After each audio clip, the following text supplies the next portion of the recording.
Video properties, audio. I want to mute myself on the stream, that's for sure.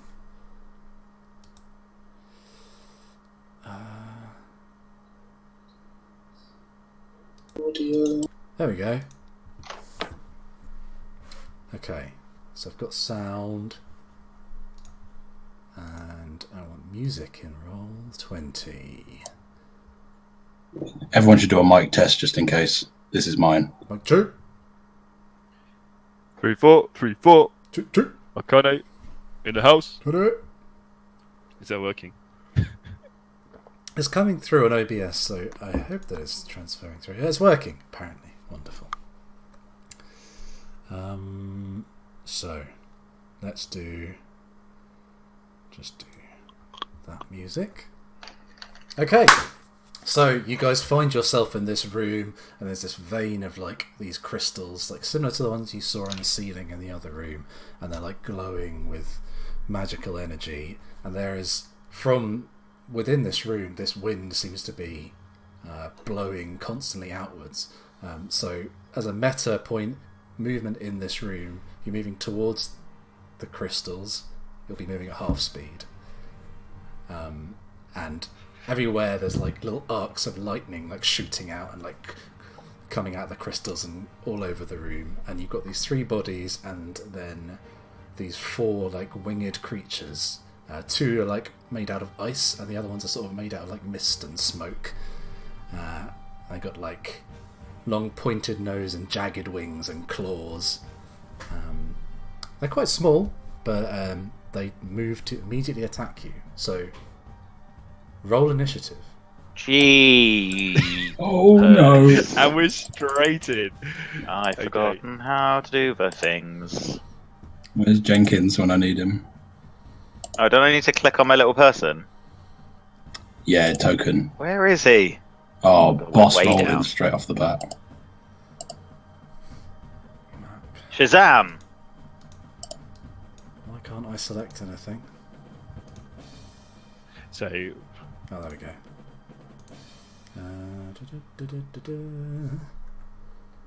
I got 5 on it. Oh god, have I lost all of my macros because I unsubscribed from Roll20? Oh dear. Oh no. Where is... Hello to everyone in chat, by the way. Hi. Hello! hopefully everyone in chat is freaking out about these creatures just as much as I am. They've come from the head of Daniel, and all I imagine is these like kind of demons spitting lightning and kind of this big icy boy to the left here. And we've got half speed, and all our cooldowns are bust, and we have a party member less than we did before.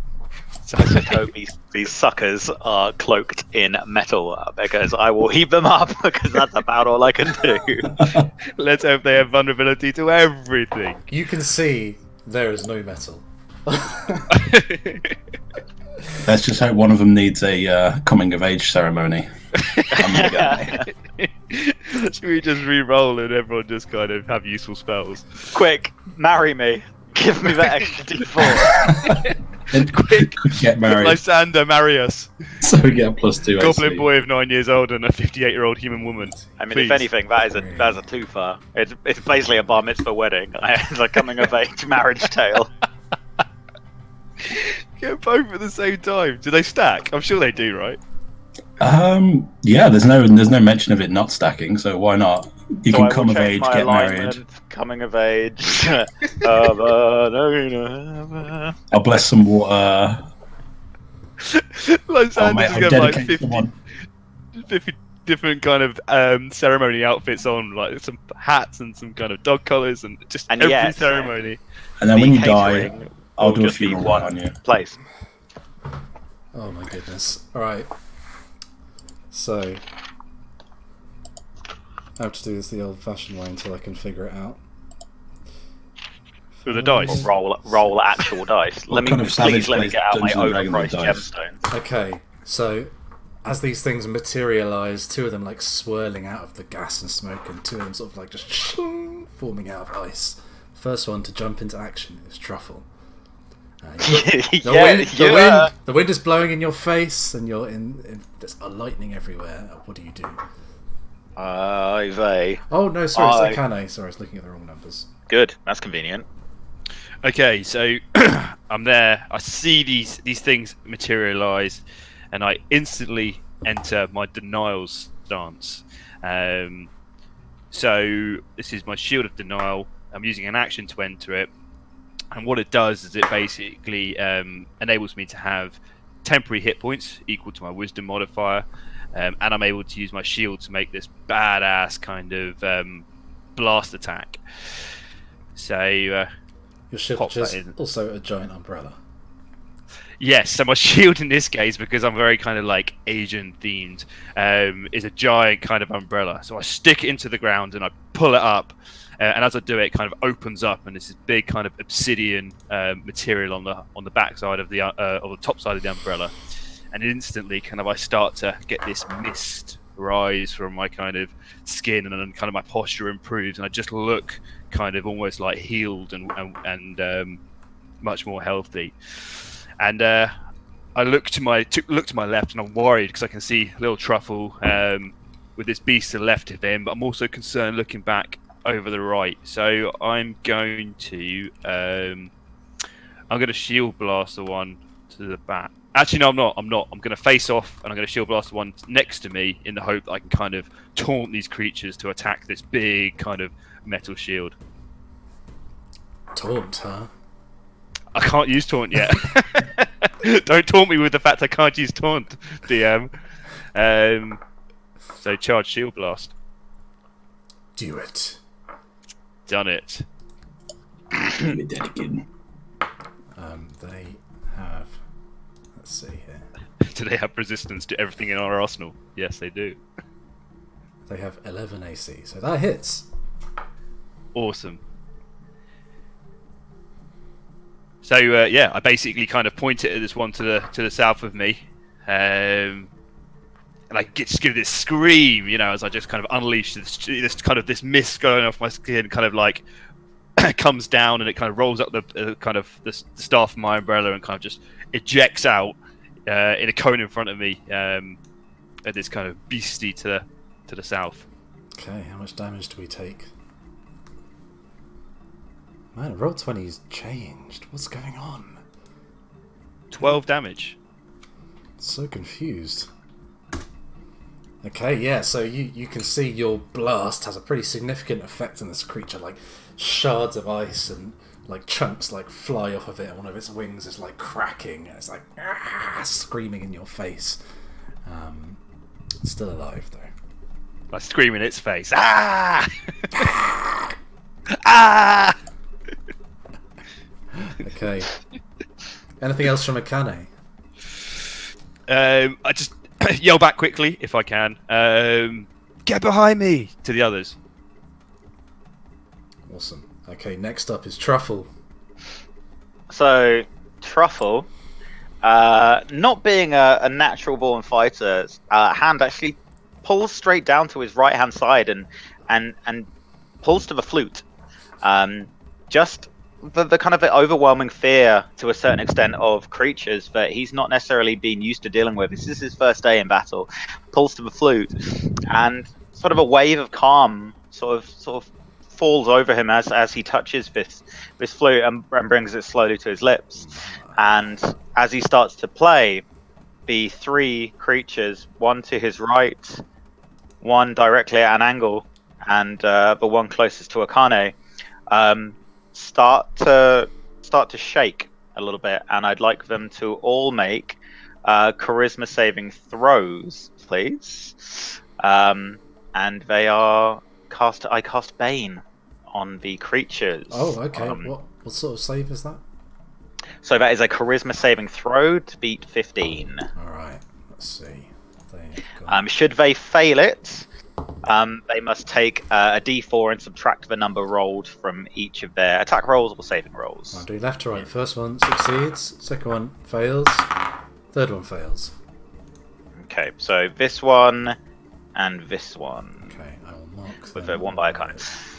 So whenever they take an attack or a saving throw, just roll a d4 and subtract that from that. And in true Truffle style, he's middle of the song, sees them shake, and just almost a trance comes over him, pulls the flute away from his lips, back in his pocket, and bonus action hides.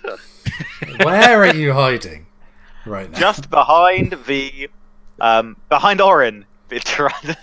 Said fast. Oh wait, no, take it back. Bonus action, disengage, and go back behind Orin. Yeah, just to be clear, if you want to use the bonus action hide, you have to have somewhere to hide behind. You can't just do it. I will allow that DM. In front of Good an choice. enemy. It makes sense. Can I just hide in my, see of people? You can disengage. No, Truffle disengages and slides betwixt the legs of Orin. Nice. Orin lets it happen. If Orin is against that, please speak now or forever hold your feet. Please. Nice. Okay, so the two on the right are baned, which I believe affects their attack rolls, right? It does, and they're saving throws. Okay, cool. So take that. That's another spell. So the next one to go is this guy over here on the left. Bing. He is gonna. Ooh, what's he gonna do? He charges up for a moment and then opens his jaw really like abnormally wide, and then this sudden blast of cold air washes over you, Akane. Truffle, you need to move yourself. Oh, sorry. Betwixt. And you need to make a dexterity saving throw. Oh. This So dexterous. icy wind passes over you. Oh! No! A natural Yes. 20, ladies and gentlemen.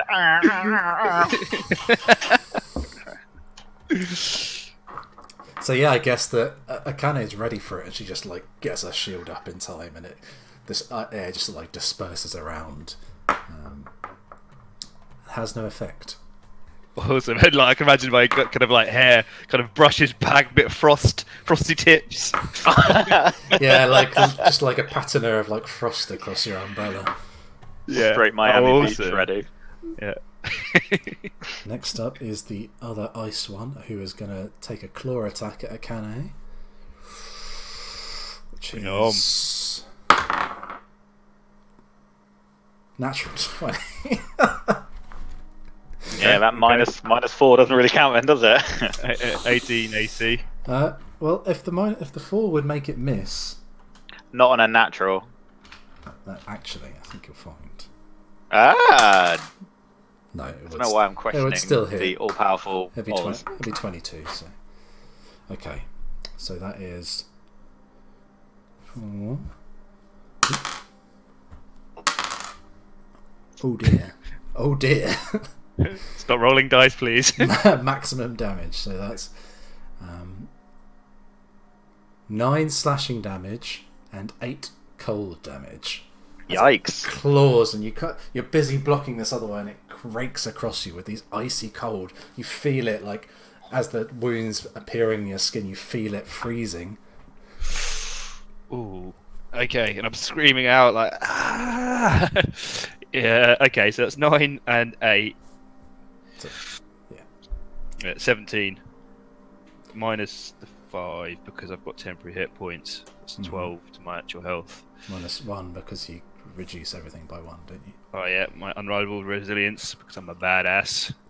Yeah. Awesome. Okay, so next in the initiative order is Orin. Someone tell me what Orin would do. Cut Run up and stab. Run up, and she like pulls out this dagger that she's using, and it just runs towards this smoky form before her, and makes 2 slash at it with. Let's see. What's the attack do? Attack bonus is +6. Okay. So that's a hit, and that does. Dagger's 1d4, right? Yes. Dagger's 1d4, yeah. And then the flamey thing is also 1d4. So you see, and she just quickly, quick blast of flame and a slash across this thing, and it sort of tries to dodge out the way, but she catches it with the edge of this flame. It sort of like ripples across its misty, dusty form. It takes. I believe that's 7 damage. Right. Who's up next? Lysander. Oh yeah. Oh yeah, Lysander's in the house. Get ready for something really useful. I'm going to. I can't really do anything apart from I'm going to attack this guy who's in front of Orin. I'm just going to whisper into my cane. Going to be like, "You're a little bitch," and vicious mockery. Oh yeah, for 4 psychic damage. Make a D15 wisdom save, please. It passes. Yeah, it does. Lysander, out. Drop them. I'm done here. I think I'll shout out, and I'm like, oh, "What's going on? What's going on out there?" I've got frosty tips. Anything else from Lysander? Nah, man, got nothing. Awesome. Okay, this guy here is going to dash up to Akane. I've forgotten your name already. He's going to attack Akane, and the other one's going to attack Orin. So I'll do them both. That's a 17 to Akane. That's a miss. 18 AC. And 18 to hit Orin, which is a hit. So that does 7 damage to Orin. No. So you see, Akane manages to block this sort of like misty one. It doesn't quite fly. It just sort of like coalesces and then sort of shifts over. And the other one, like out of this mist and wings, these 2 claws just suddenly form and rake down on Orin. She's like, "Ah, ow, that hurts." I don't know what Orin speaks like. Exactly like that, apparently. Don't scratch me.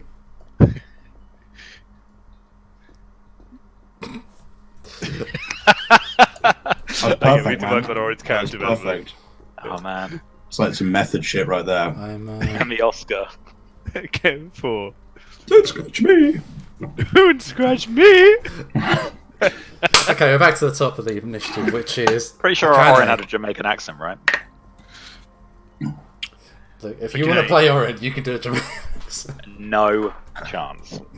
So my circle of sorrow, I'm seeing this is like a perfect opportunity, surrounded by these fools, but I need to be 10 feet away from allies. How close, looking at kind of Orin, is she? She is 10 feet away. Oh, son. Okay. So I've got these kind of frosty tips. What my dreaded hair, kind of is melting my face. I'm looking around and I'm angry. Go Fieri style.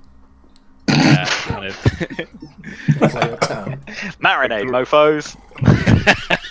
The grip on my umbrella staff tightens, and I cast Circle of Sorrow, which Circle of flavour. essentially is from my fortress planet.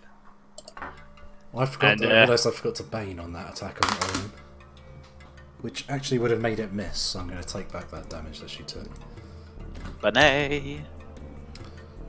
So I need to make saving throws? Con saving throws. So I do left to right. What's the radius? 5 foot. 5 foot. Okay, so that's a 17, an 11, and a 15.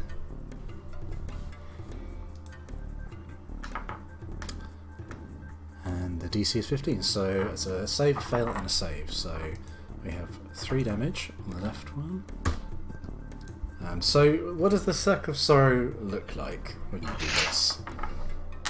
So, I tighten my grip on my umbrella, and I raise it up. And as I said before, kind of when I'm in my denial state, my eyes are kind of like glowing white, and I've just got this vapor leaking out of my skin. And the umbrella kind of goes like to a blinding white light, and I slam it down on the ground, and it just kind of disperses kind of out these cracks that just like splinter across the ground in a kind of a 5-foot radius to each side. And then all of a sudden, it just goes. And this just light erupts out of the ground, catches kind of these enemies inside of it.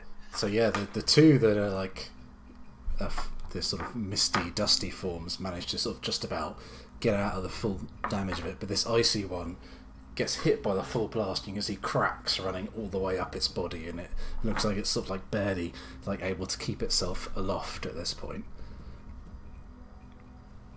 Excellent. Anything else from Akane before we move on? Just trying to think what can I do? No, that took it out of me. I mean, that was exhausting, just kind of unleashing that much. So I just kind of lower my shield back down, hook it under my arm. I'm kind of flagging a little bit now, and just kind of cast an eye to the left and right before I stop my go. Awesome. Okay, so Truffle, you see Akane unleash this blast of white light all around her. The creature's reeling. Orin is currently fighting one as well. What do you do? I mean, mouth aghast. I mean, they never been in battle, never held a weapon necessarily, and now suddenly there's a frosty tipped pensioner fighting frost creatures, and a red-headed horned monster thrashing around with daggers. Got to get back into the action. So take a step forward, drop to one knee, and try and fire a crossbow bolt betwixt or at. Actually, do you know what? I'm not going to try and do anything too fancy. I realise that's a bit crazy. So I'm going to run up to this right-hand side here. Just see if I can I see this creature here from that angle. Yeah. Okay, I would like to fire the hand crossbow at the monster, please. Okay. And second, that is a 24 to hit. Yes, that definitely hits. Okay, time for a little And AC of little 11. bit of English mustard on this piece. That's a 5. Ooh, nice. Okay. To right betwixt the wings. There is a winged creature right between the wings, if possible. Your crossbow bolt, you see Truffle run up to the wall and fire off this bolt, and it passes through this sort of like misty creature, and like part of it disperses, and it almost seems to like completely disperse in the wind. It manages to just sort of re-coalesce itself, just about holding itself together. Okay. Wow. All right. So, never seen anything like that. That's my action. I'm gonna. Oh wait, no. Bonus action. I'm gonna bonus action Bardic Inspire Orin. Nice. So, with that one shot, hand pulls down to the right hand side, pulls out the flute. He shoots at the dragon's board. Yeah. And we need to have a talk about your sheathing and unsheathing of things, but I'll allow it for now, for the sake of moving things on. So what I will create, what shall I get one of those on the forearm? A forearm flute holster. I mean, if you had a hand crossbow, you do have a hand crossbow, so you have a hand crossbow in one, and a flute in the other hand. Like the flute is actually stuck to the hand crossbow like a sight, so I can flute and shoot. The old flute and shoot. The old flute and shoot. Right, so for the next 10 minutes, Orin has Bardic Inspiration. So that's I think that's a D6. Okay, awesome. For my rolls. The flute and shoot has gone down. Okay. Yeah, that's trouble out.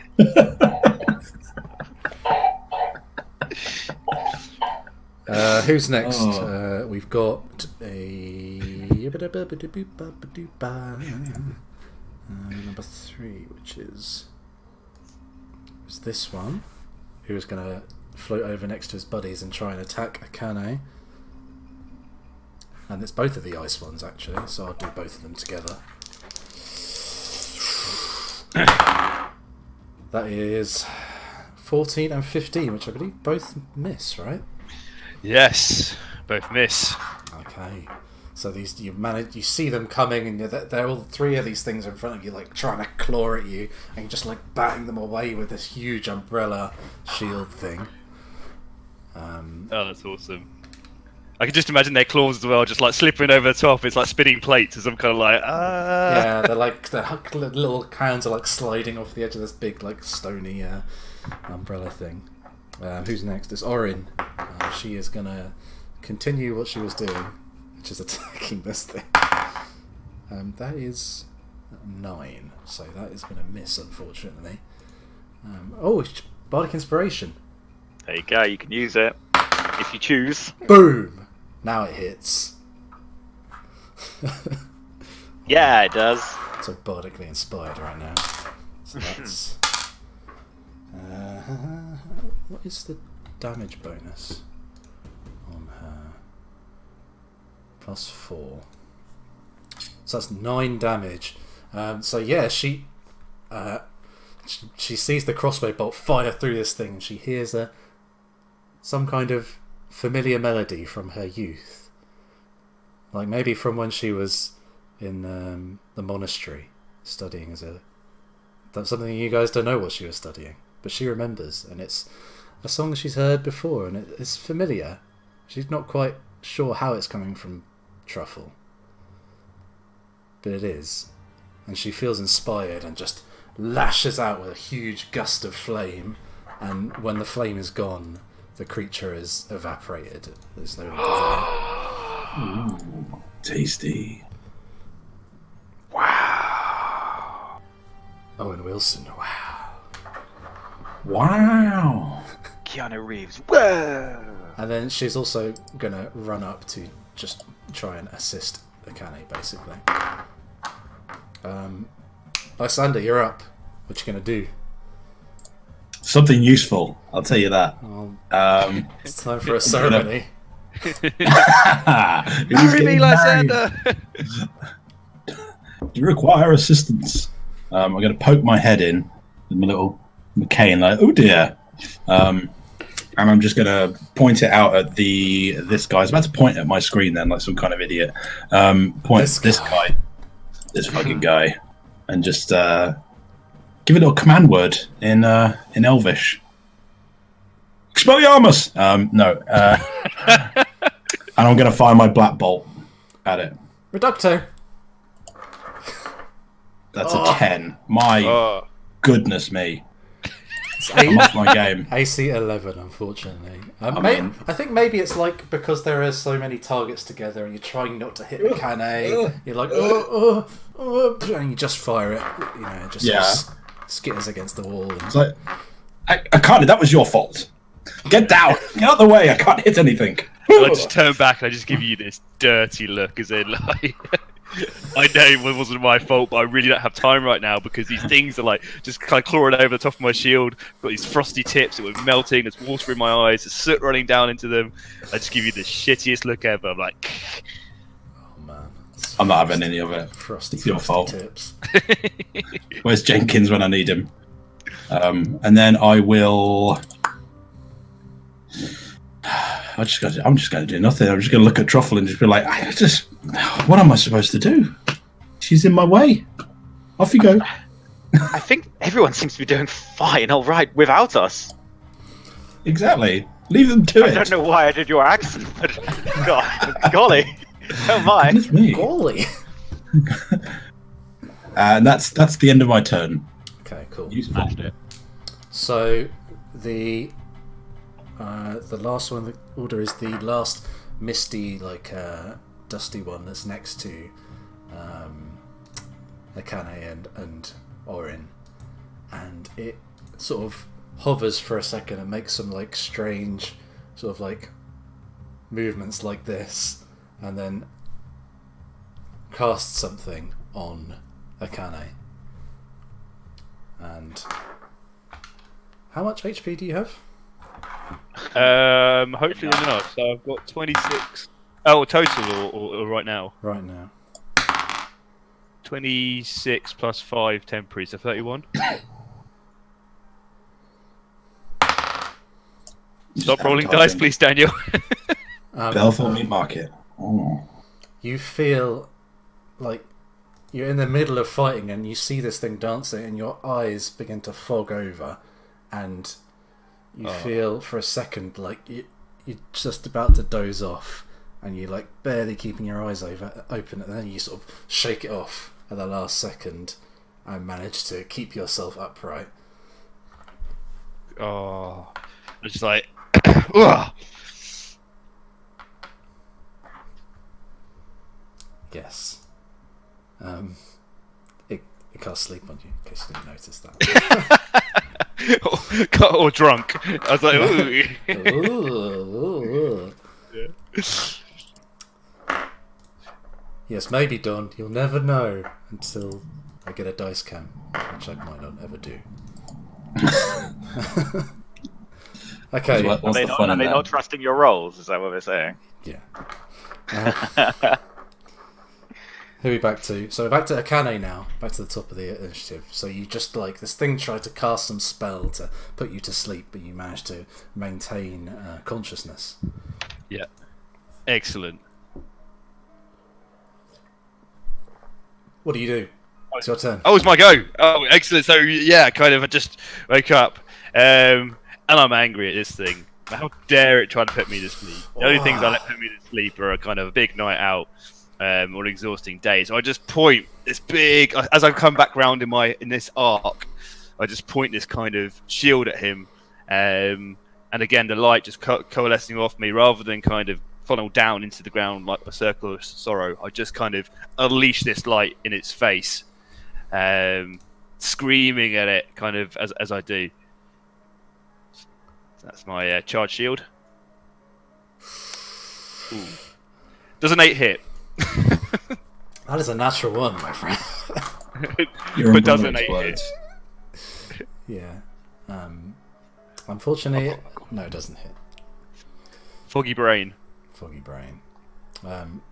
I'm still intending to do the critical rules for the crit misses and crit hits, but I need to review my tables because they're a bit janky. So we'll just do it as normal for now. So what's normal? What would you like me to do? Basically what I had before when we're doing Tomb of Annihilation is if you rolled a natural 1 or a natural 20 on an attack roll or a spell attack roll, you basically there's a possibility of a random effect. Oh, that sounds awesome. Of which I made up a bunch, and some of them were kind of crazy and some of them were kind of just like meh. So. Imagine my umbrella backfiring. Instead of going forward, it pops out the back. It kind of made all spellcasters kind of like wild mages, which I think maybe people wouldn't like too much. But anyway, moving on. So yeah, unfortunately your blast misses. Maybe there's too many things around you and you can't quite manage to get a bead on one of them. Anything else from Akane? No, I'm just kind of just fire into it. I can imagine like Superman, you know, with like when he's fighting Zod and he's just like firing into the ceiling. It's like You're Superman. Nothing else. Are you? Okay, so no, I'm not Superman. My current health says I'm not Superman. No, so that's it from me. Yeah, Superman with blonde highlights. And frosty tips. Frosted tips. Ain't no lie, baby. Bye. Okay, Truffle, you're up next. What do you do? So watching the woman that he's grown to respect and travel and see her almost fall a little bit, stumble a little bit, drowsy a little bit, then see a miss. She looks in trouble. She looks hurt. So Truffle, with all the might that he can, sprints as fast as he can towards her, dives at the hem of her foot, and lays hands on her to cure wounds. Nice. And so that is precisely what we will do casting Cure Wounds at level 1. Let's not go crazy. And Akane is healed for 11 points. Oh my god. Sorry, those 11 charisma. points. Jesus Christ. Those 11 points are specifically in the lower torso, because I've decided that's where they go. So she can squat, but if you ask her to bench press anything, nil point. And at that, Truffle would have liked to then spin around and run all back to Lysander. Okay. That was very dramatic. She looked like she was in so much trouble, but I'm a little one. She's fine. She's doing great. Second wind. It's getting in my way. Okay, so it's over to the ice methods now. I'm going to roll one for Akane and one for Orin. Akane, that is a 6. Orin is a 17. What's her AC? 16. She takes Damagios to the amount of 5 Damagios. So again, this thing like can't get through your huge shield, and its tiny little hands like reaching around, like scrabbling, trying to grab the edge of it, sort of like trying to get through. And the other one just quickly gets darts in with a stab with its claws, and Orin feels this like freezing pain in her chest. And that is... Oh, I didn't do bane. Wouldn't have mattered. That's a 1. She's like, don't scratch me! Don't kill me! I don't think that's the. I don't think that's in line with the character. Cannon! Ooh! I think she's like a scruffy street urchin, right? So she's probably a bit kind of... Oh, I got that. Yeah. Go get striped out. So that was Orion. So who's next? No, that was Ice thing. So now it's Orion, who will respond with some kind of attack. Maybe she'll cast a spell or something. I don't know. What spells does she have? Don't know, man. You made the class. Got a lot going on right now. There's no handbooks for stuff you've created yourself. My legs are feeling pretty strong right now, though. I've got to say. They look pretty Stomp strong. legs. I mean, all of my wounds at the top part of my body are still open, but somehow I feel 100%. I mean, Lysander and I are probably 15, 20 foot away, but we can see your calf muscles popping straight out of those socks. I've got, you know, she wears like kind of those shorts which just tie off just below the knee. So yeah, I'm popping, man. And if they weren't below the knee, the rest of the material exploded off. Lysander's thinking, she may be in my way, but damn, them calves. Gotta respect them. That's a hard muscle group right there. Okay, Orin makes an attack which hits and does 11 damage, which MVP. She smashes into this thing with her dagger, and before the flames even touch it, it shatters into shards of ice which scatter all over the room, and they're clinking across the edge of Akane's shield. And Awesome. That one is defeated, and she runs forward to keep assisting Akane in the front line. And it's Lysander next. Oh, something useful. Here we go, Just wait boys. comes. Are you ready? Are you ready for something wild? So ready. So dope. Oh yeah. Maximum dopeness. So I think he's gonna. I mean, he's kind of a little bit annoyed. He keeps missing. Kind of wants to prove himself. It's like, here we go, Truffle. Watch this. Watch it. And he's gonna try again, and he's gonna aim. His tongue sticking out, and lob another black bolt. Hooray! 18. What are you shooting at? I'm shooting at this. Yeah, I mean this guy. Yeah, I'm shooting the back of Akane's head. Take that. Get out of my way. They got black No, I'm black shooting there. at the one I've got line of sight on. So it's the ice Roll for flow. damage. Let's go. Get ready. 9 force damage. Big boy. Big boy. See If only I had that thing that gives you your charisma mod on top of it. So you see Lysander carefully aim with his his cane and shoots this bolt of black energy out, and it smashes right into this thing's chest and sends like cracks running all up and down its body, and it's sort of like reeling and sort of like trying to regain its balance. And we are on to the one last. That's what you get. Who will attack Orin, who's next to him? Lysander, that was amazing. 7, so that misses. Orin dances out of the way. And we are back to Akane. So I am. I've seen this kind of. What does the black bolt look like? Kind of when it kind of. What does it look like, Lysander? So it's clear in the middle through the center, and like the center of the ball is clear with like kind of a very thin outline of like black kind of creeping shadows, almost like tendrils. So as it flies through the air, they kind of float off as it punches through the air. Oh, sick.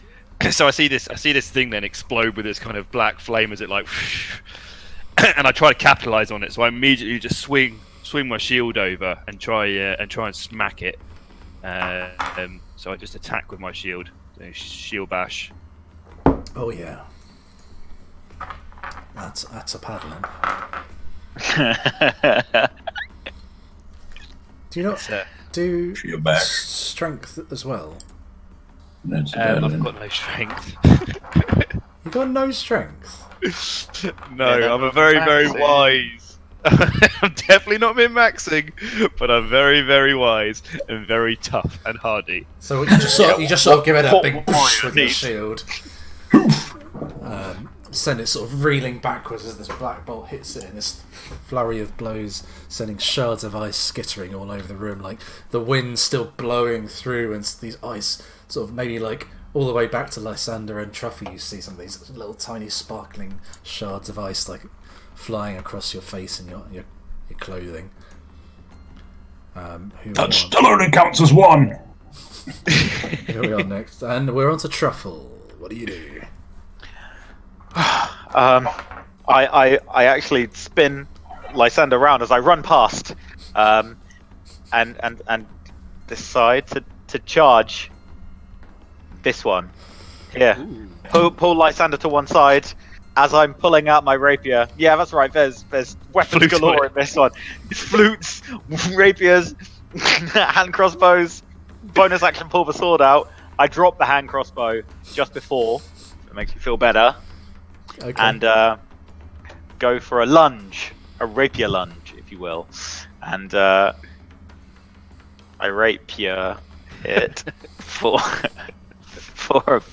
it's a 14 to hit. Yeah. And a little 8 with a lunge. Oh. How about you? Truffle like runs in, drops his hand crossbow, pulls his rapier out, and just lunges at this thing. And his blade he's not expecting it, and his blade just goes straight through where its icy heart would be.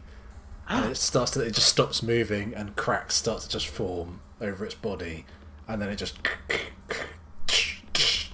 and just crumbles into a pile of ice on the ground.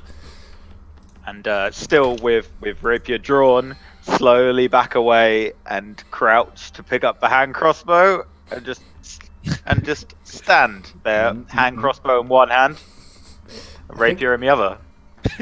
I think that's maybe too many actions. And you play the penny whistle in your rapier. I've got some symbols attached to my knees as well. It's a kazoo rapier. Okay, I back away, leave a crossbow at my feet, because I'm going to do that sweet Antonio Banderas thing later where he kicks it up of the dust. Remember, because Mission Impossible 2. Because you've ran into the room, into the wind, you've run at half speed, so you can't move any further. You've basically gone 30 feet. Okay, done. Exploded it. Okay. Wow! Explodiarmus. You've killed everything. I think the last 3 things you've killed, you always get the last hit in. He just knows. It's poor innocent goblin. Orin is just going to keep hacking at this thing. That is a hit. This time it's not quite. It's just sort of glances across its leg, and you see like a little spot, like a small shower of like icicles firing off of it. Oh no, this one is a misty one. Sort of just cuts through, but then it recoalesces, and it doesn't seem to do quite as much as you would expect. So that is. And we are back to Lysander.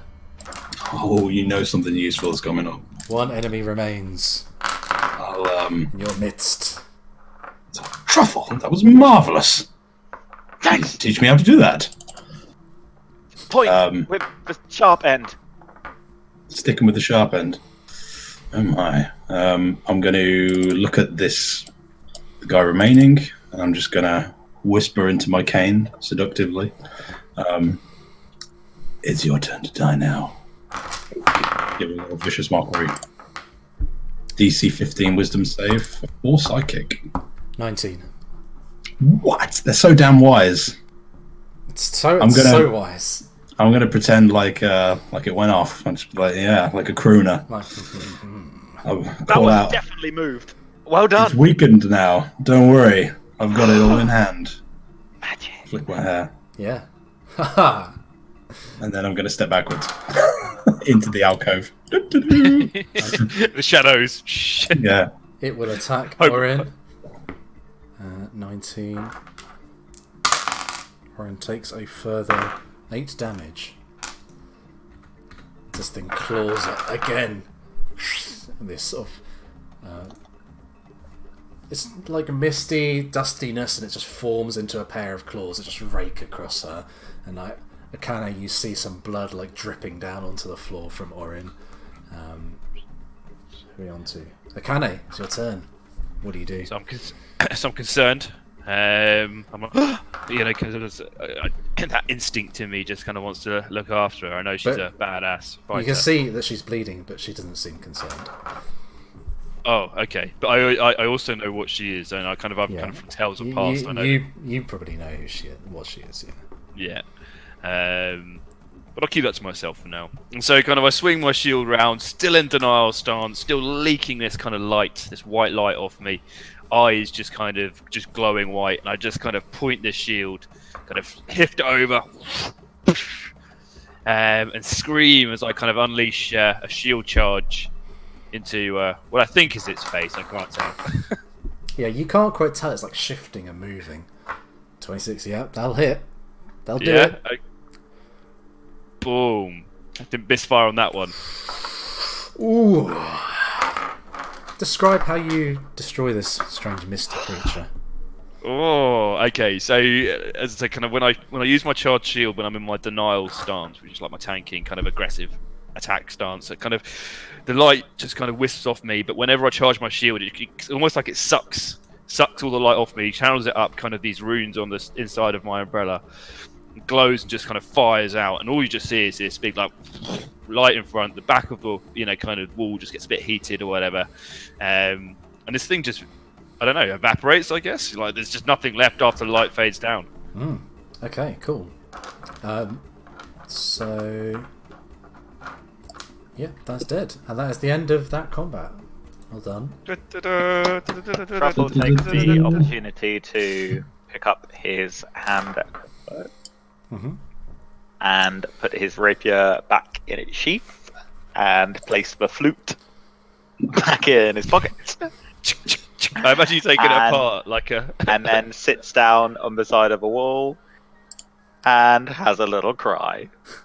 Remember, guys, you're still in this room is like a full-on gale force wind blowing at you the whole time. And there's like imagine like one wall is just like a big like split vein, like crystals like splitting out of this wall, and all over there's like arcs of lightning coming out of this crystal and like dancing across the room.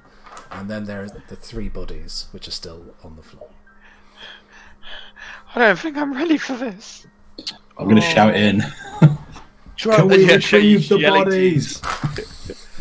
Get in here, Lysander! And I go to Truffle, and I just kind of put my hand on his head, which is like, oh, do you have hair? I'll kill you! Do you have hair? What kind of? Are you just a bold goblin? No, I've got like a little mop. little mop of shaggy brown hair. I kind of grab him and I hug him. I do a bit of a Robin Williams in Good Will Hunting. Oh God! And I'm just like grabbing him. I'm like, that was amazing. I push you off. No, and then I run back through the cupboards, back through here. I run to the alcove. I just yell after you, Truffle! I see him run past. Look, what did you do? You're not my real mom. I'm pointing at the bodies. Get the bodies! I collapse my umbrella and I look at Orin, and I sense she's injured, and but I know that she doesn't like to be coddled, and kind of as I'm packing up my umbrella, I'm like pulling it down, and it's like one of those big kind of crossbow things. Just pull it back down and kind of tie it up with the cord. You see, like Orin's like from this wound in her chest, like blood is dribbling down, and she's like catching it in her hand and just sort of looking at it like, that's strange, sort of thing. And I just look at her and I was like, "Are you going to be okay, hon?" And she sort of snaps out of what she was doing when you speak to her, and she's like, "Oh, yeah, sorry, I took a bit of a wound there, but I think I'll be fine. I'll be okay. I can fight on." And I kind of look at her and I'm like, "Do you need anything for that? Any bandages? Truffle can heal."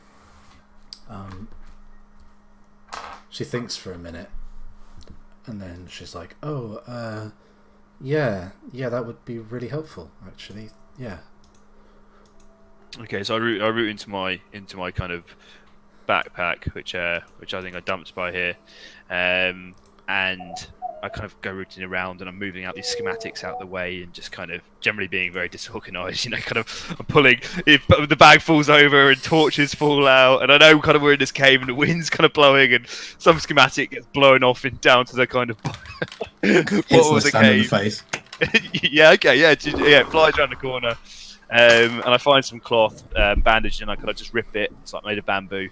About this bamboo material, and I kind of rip it off, and I kind of tried as best as I can to put stuff back into the bag, and I go over to her, and I kind of hold it out. Would you like me to do it for you? She's like, yeah, if you know what you're doing. So I kind of press it. Well, I don't know. I have to check how medicinal I am. I believe I press it to her chest to apply pressure, and I kind of just wrap it round her chest, and I kind of have all sorts of shit in my hair, right? I've got these kind of like just bits of needles and pins and all sorts. And I just kind of pull these pins out. Hold it so sanitary.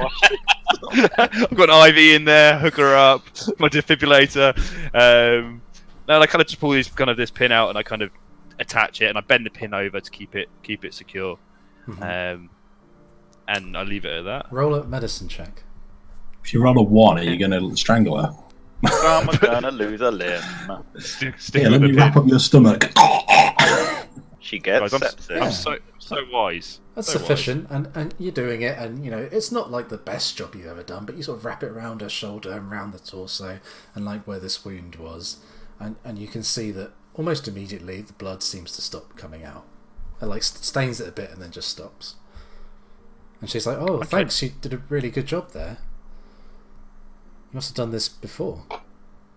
And is this looking normal to me? This rate of, I don't know, bloodiness. Does anything seem off? No. I mean, you've probably been in battle before quite a few times, and you've like, this is not quite normal. Okay. I don't say anything at this point. I just kind of I don't say anything. I'm now interested to see kind of I'm looking at the bodies around me, going interested to find, I guess, Lysander and Truffle are my priorities. Yeah, Lysander and Truffle, what are you doing while this is happening? So I think while this happened, Truffle has ran past me. What are you doing? You're like... So I've just literally run into that tiny little alcove there, and I've just squat down and literally rocking a little bit. This is, while the battle's going ahead, it's intense, and You kind of lost him a moment, but you know, upon killing those creatures, you stop. You look around. There's dead bodies. There's electricity. It's freezing cold. It's a bit too much for Truffle, and Truffle's just getting himself together and shaking because this is not what he expected adventure to be. So I think I go sauntering up with my cane, kind of walk kind of next to you, so I see you out my peripherals. I'm like, so, that's the first goblin you've ever met. That's interesting. A lot has happened today. Like, normally, I'll read a book or I'll talk to Marcy in the pub. Like, I've now just seen someone who I respected just turn to frost and explode creatures and swing and hurt people. There's lightning coming out of caves and suddenly I'm seeing another goblin and I'm seeing bugbears. And it's just a lot, and I don't know how to deal with it all. I'm a goblin. I see myself in the mirror, and I hide that from people who don't like them, and that's the first one I've seen. And I don't know what I expected, and I still don't know how I feel about it. It's been a big day. Very big day. You seem to be very good at this adventuring malarkey, however. What makes you say that? Well, you seem to be holding your own, doing quite well. You've protected me on a couple of occasions. I'm very thankful. Yeah, but I mean, you didn't need it. I mean, I've never used these spells before, other than, you know, cut your hand when you're making a soup or something. I've been able to do that. And how'd you cut your hand making soup? As you guys are talking, there's like a big like gust of wind. Like it's like constant wind, but it's like a sudden, and it's like ripples your hair and sort of like wraps your clothes against you, and you're sort of like suddenly there's like a chill that goes through your body. Do we need to stay here longer?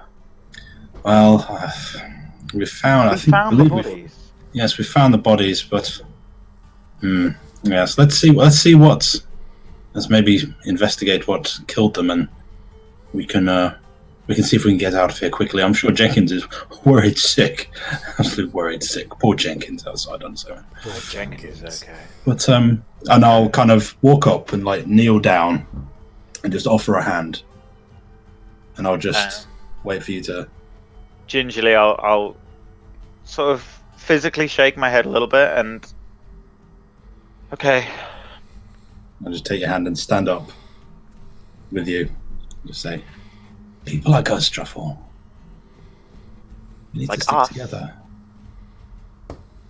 Just a big smile across his face. Oh, Bard. Yes. Okay. Something like that. We need to stick together. Right. Okay. Don't worry. We'll be fine. Thank you. Come on. Let's go find them. Okay, so what's everybody doing? What are you doing right now? Flossing. Okay. So I was gonna, I hesitated. I was gonna go check them. So I'm now kind of bent down examining the bodies, and I'm struggling to do it because I think the wind is coming in from behind me, and it's kind of my hat, which is this big straw thing, which is usually behind me, is kind of blowing around to the front and flapping in front of my face. My hairs are going everywhere, and so I'm kind of trying to just examine these bodies, having a bit of a trouble doing it. But what do I find when I kind of bend down and kind of start to turn these bodies over, check their pulse? Roll an investigation check, please. Check their pulse. I mean, I should. You check their pulse. They're definitely dead. Okay. If they're skeletons, that'd be amazing. No, they look. Yeah. Okay. So 9. So you can't tell too much. You can see that there are 3 of these bodies. There's like a male and a female human, and like a male half elf. And one of them's been thrown against the back wall, like just about here. And they're sort of like sat up against the wall, and they look like they've just been crushed against it. sort of like their arms broken, their legs broken, but they're clearly just slumped over dead. And there's 2 bodies that are just laying on the floor, and they look like they've got like just cuts and scrapes all over, like slashes down them. So is there 3 in total, did you say? There are 3 in total. You can see that they all have the 2 on the floor have like the blue Dusk Trader tabards with like the insignia on the chest, and the other one's wearing just like some scholar's robes with like a band around the arm with the logo on it. So they've all got the Dusk Trader logo on them. So you could probably assume that this is the expedition, or part of the expedition you were looking for. I think Lysander would pop his head around the corner and just shout through the wind, "Have you not dragged them out here yet? Come on! Put your back into it!"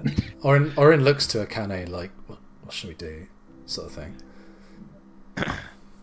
I just say it's too loud in here, and I shout back, "Lysander, they're dead! I'm not moving them! Come inside!" Because there's crystal on the wall, right? Yeah. Vein of crystal, did you say? Big vein of crystals. Yeah. I want to check the crystal out. I'm going to thaumaturgy into my staff. Make my voice louder. Just bring them out here. We can examine them out here. You shall not pass. It's just I cast a message to directly to Arcane. Just bring them out here. It's easier. Oh. So a voice comes in your head suddenly. I'm just you can hear muttering me to perfectly myself. well. Yeah, I know you're just using magic on me. I'm just muttering to myself like, and I kind of I like throw muttering. my like muttering. So yeah, Akane's like bloody mages. Mages and their like what's his face from Home Alone? Mages with their voices and their bards, and I'm not even sure he's a bard. Joe Pesci. Yeah, and I kind of put the umbrella across my shoulder, and I grab kind of the male and female, kind of by the back of their tabards with their smashed bodies. When you're hit by a can of paint. And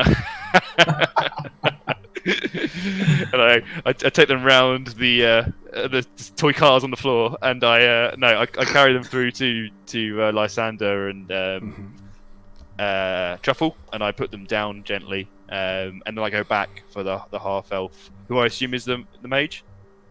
Yeah. Well, Being they racist. look like probably a scholar rather than a fighter sort of thing. Okay, and I kind of I drag him back through as well. Okay. And I'm like tapping the floor, like, put them there. Good job. Well done. So if you're in this room, the wind is whistling through quite loudly, but it's less like intense, like in terms of blowing on you sort of thing. So you bring them all into this little sort of alcove type area. Now 4 of you and 3 dead bodies in this small area. I'm ghastly. Let's investigate the bodies. Gonna look inside the bodies. Are you going to have a look, Truffle? I will. Okay, I put my hand on his shoulder and cast guidance. What are you looking for when you're investigating? I'm looking for kind of the kind of materials, checking pockets more than anything, checking if they've got anything on them that would warrant an attack, or we're seeing whether it's an attack of. I mean, I'm not necessarily going to know if it's by creature or by blade or by weapon necessarily, given my background. But I'm wondering if they're carrying anything that would warrant them being attacked within there. Okay, so I mean, you don't need to roll an investigation for that. You can go through their pockets and you find they've got just like some random like bits and bobs and like adventuring gear, like maybe some flint and tinder and small scraps of parchment, and like one of them's got like a map of the area outside, not like the cave itself, but just the Antilara plateau. And the sort of scholarly type person's got just like a small journal in their maybe in like an inside pocket with just some sort of like scrolls, and it's got stuff like I assume Truffle can read. Mm-hmm. Yeah, Truffle is a scholar. just got some basic notes like gemstones infused with arcane energy, mist in hall, connection ? Lightning, wind, source here, and that sort of, it's really like basic notes that Okay. he just sort of like from his observations, and he's just been here and he's kind of gone, okay, right, this is what I've seen, sort of thing. Any books, Truffle? I mean, there's this map. We'll take the map. I think that's useful. I'd like to keep the notes. These are some notes, and it's exactly what we thought. There seems to be a link between these mists, the gemstones, and the lightning, and he seems to have drawn the same conclusion. But there doesn't seem to be anything odd with the possessions. I mean, if it's okay with you guys, I'd like to keep the notes. This is fascinating stuff. I'd like time to read about what he's done, and this is interesting. But there is like, if you want some more, you can spend some time reading the notes, and I will tell you a couple of extra things.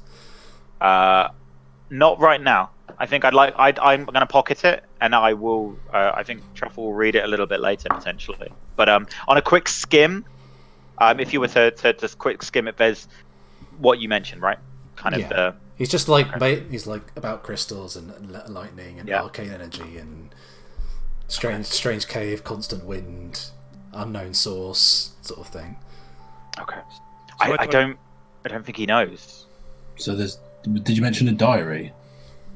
Or is that the notes? This is the diary. This is the notes and the diary. Yeah, like a journal. He's like, come down here. They're like, you can imagine this scenario. It's like the expedition. There's a couple of like escorts, and this guy's a scholar, and he's like taking notes, and they're guarding him while he like takes notes on the cave, sort of thing. Truffle, do you mind if I take a quick look at the book? You can have it back. Yeah, no, fine. Yeah, absolutely. Like, flick through it, looking for anything of arcane interest. Yeah, so you find the same things that he's said. Yeah, you find a couple of extra things like room with pool, unknown, seems to be some kind of markings, no longer functional, something like that. And also on another page, amongst other notes, there's large main chamber, seems inhabited, currently vacant, possible threat. I just like close it, like, nah, yes, take it back. Kind of annoyed. Did you find anything extra? No, nothing of interest. Okay. I'll scrub out those notes, boys. Yeah, I've got those. Don't worry. Luckily, I have them written down and on my person, so I can open them and recall them perfectly at any point. Okay. Can I take off the for the insignia on on the scholar? You said it's a band, right? Just like a band around his arm. Like, I'd like to take that as well, and if the other patches are rippable, terrible, I'd also like to take those as well. Yeah, they're just kind of like, you know how you would have stitch onto like your sports kit or whatever. I'd like to take their names out of the back of their collar. Just rip off this little patch. I like Sports kits, governor. Your army shirt or whatever it is, these stitch little things onto. Yeah. Cool. I will take the 3 patches. Okay. So you've now got 2 patches and like an armband, all got the logo on it. And then cool, perfect. Right, so Lysander, what do we do? Arcane, what do we do? Well, we've fulfilled our obligation. But don't we need to find out about the source? Technically, we have, right? I mean, we know the source of the crystals are in this room to the south of us. We've got a book which kind of talks to the source of the crystals. We've got to make a decision now, folks. You know, we keep going, and maybe we can chip off some of that crystal in the cave to the south. Although I would be a bit tempted to maybe read a bit of the notes before I start trying to hack that off. Otherwise, I'll get fried. Or we continue. You know, we actually go and we try and find this Balien for Garlag and Clive, the bugbear. Yes. Yeah, the Clive, the smart bugbear, and we restore we restore this cave back to the goblins' hands? I mean, I must admit, I am curious about the rest of the cave, although I am fairly exhausted. I don't know if I'd like to go back. I mean, these people are still going to be here. We had a quest. We had to do this for the seals, right? Our point was to be able to see the queen, to find out. I'm not here to the princess. That's what I said. But I'm conscious, Truffle, that this is the first time you've ever seen some goblins. Wouldn't it be nice to do something nice for them? Yeah, but I can't fight an army. You don't need to fight an army. If he can't deal with it, and he's got that giant bugbear and all the others. And Truffle, I've seen you in combat. You're amazing. You finished off the last 3 kind of enemies that we fought. You're sliding around. You restored health to me. You made a cool little contraption where your flute fits into your crossbow. Flute and shoot. We've got a strong team here. Not canon. It's canon. I am. Too late. I mean, I might be able to, but I'm so tired. I mean, I don't know if I could do what I did again. Just as maybe a long rest. As an aside, you left in the morning. It took you about 6-7 hours to get here, so you got here in the afternoon. You've explored. You've had a short rest, so it's probably maybe something like 7-8 in the evening at this point. We could go out of the cave and set up camp, make our way up to the top through the cavern, meet up with Jenkins, poor Jenkins, out there all alone. We could sleep with kind of Garlag was pretty welcoming. They've got a door, they've got safety. I'm not sleeping with them. Okay. I mean, I'm comfortable either way, but I think we should stick together. I'm worried about Jenkins too. Yes, Okay. and I'm worried about Jenkins. I don't want to sleep in his cave. I mean, I don't know them, and I don't really know you, and I just feel safe with you. And I'd prefer not to sleep in his cave, and if possible, I'd like to be where Balien and the group, if they leave, don't stumble upon us. Is that something we should do? I think that's a wonderful idea, Truffle. We can get out, get Jenkins, we can go up through the thing, and then up top find a nice, lovely place. Maybe amongst the trees, set a nice campfire. Doesn't that sound wonderful? Jenkins can cook for us. Jenkins can cook for us. Does Jenkins I'd like cook? that. Doesn't matter. He can cook That's for what I'm us. saying. Doesn't mean he doesn't need to be able to cook. So, okay, guys, I'm comfortable that we'll do whatever you need to do. I think we should go back and get a crystal sample before we go, though. We know what happened to the party. We've got the notes. I'm going to attempt Didn't the to break people on. get electrocuted when they tried to touch the walls? I'm not going to touch it with my bare hands. How do you plan to get a sample? So I just tap my umbrella. Isn't your umbrella metal? The bottom part of it is. And I'm wearing gloves. A grippy bit, like one of those. Made of rubber. It's I'm fine. gonna It's I'm fine, gonna try Truffle. Let Akane go and... I don't feel Electrocute comfortable yourself. going back, and I can't imagine us going back with everything but the crystal. We're not going back. We're just. I need to sleep, and then maybe things will be clearer in the morning. But I don't feel comfortable staying down here much longer when we don't know what we're doing. I'm happy to go. Just give me 5 minutes. And with that, I go back into the windy. It's actually kind of. If I look around, are there any crystals in this part where we are now? In the room where you are now, there is no. It's just like Okay. just an empty stone room. So I go back in, and I go into my backpack, and I can sense to the guys. I'm just like, one minute. I go back in, and I've got my umbrella, and I've kind of got. oh, I've got my armourer's tools.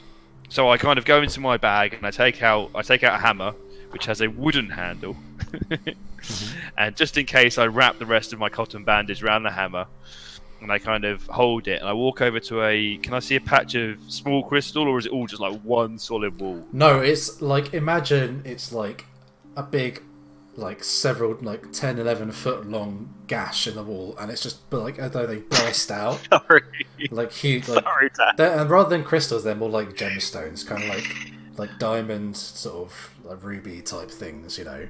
But they're glowing blue, sort of bluish green, like. Vroom, vroom. Okay. But there's loads of them, like hundreds.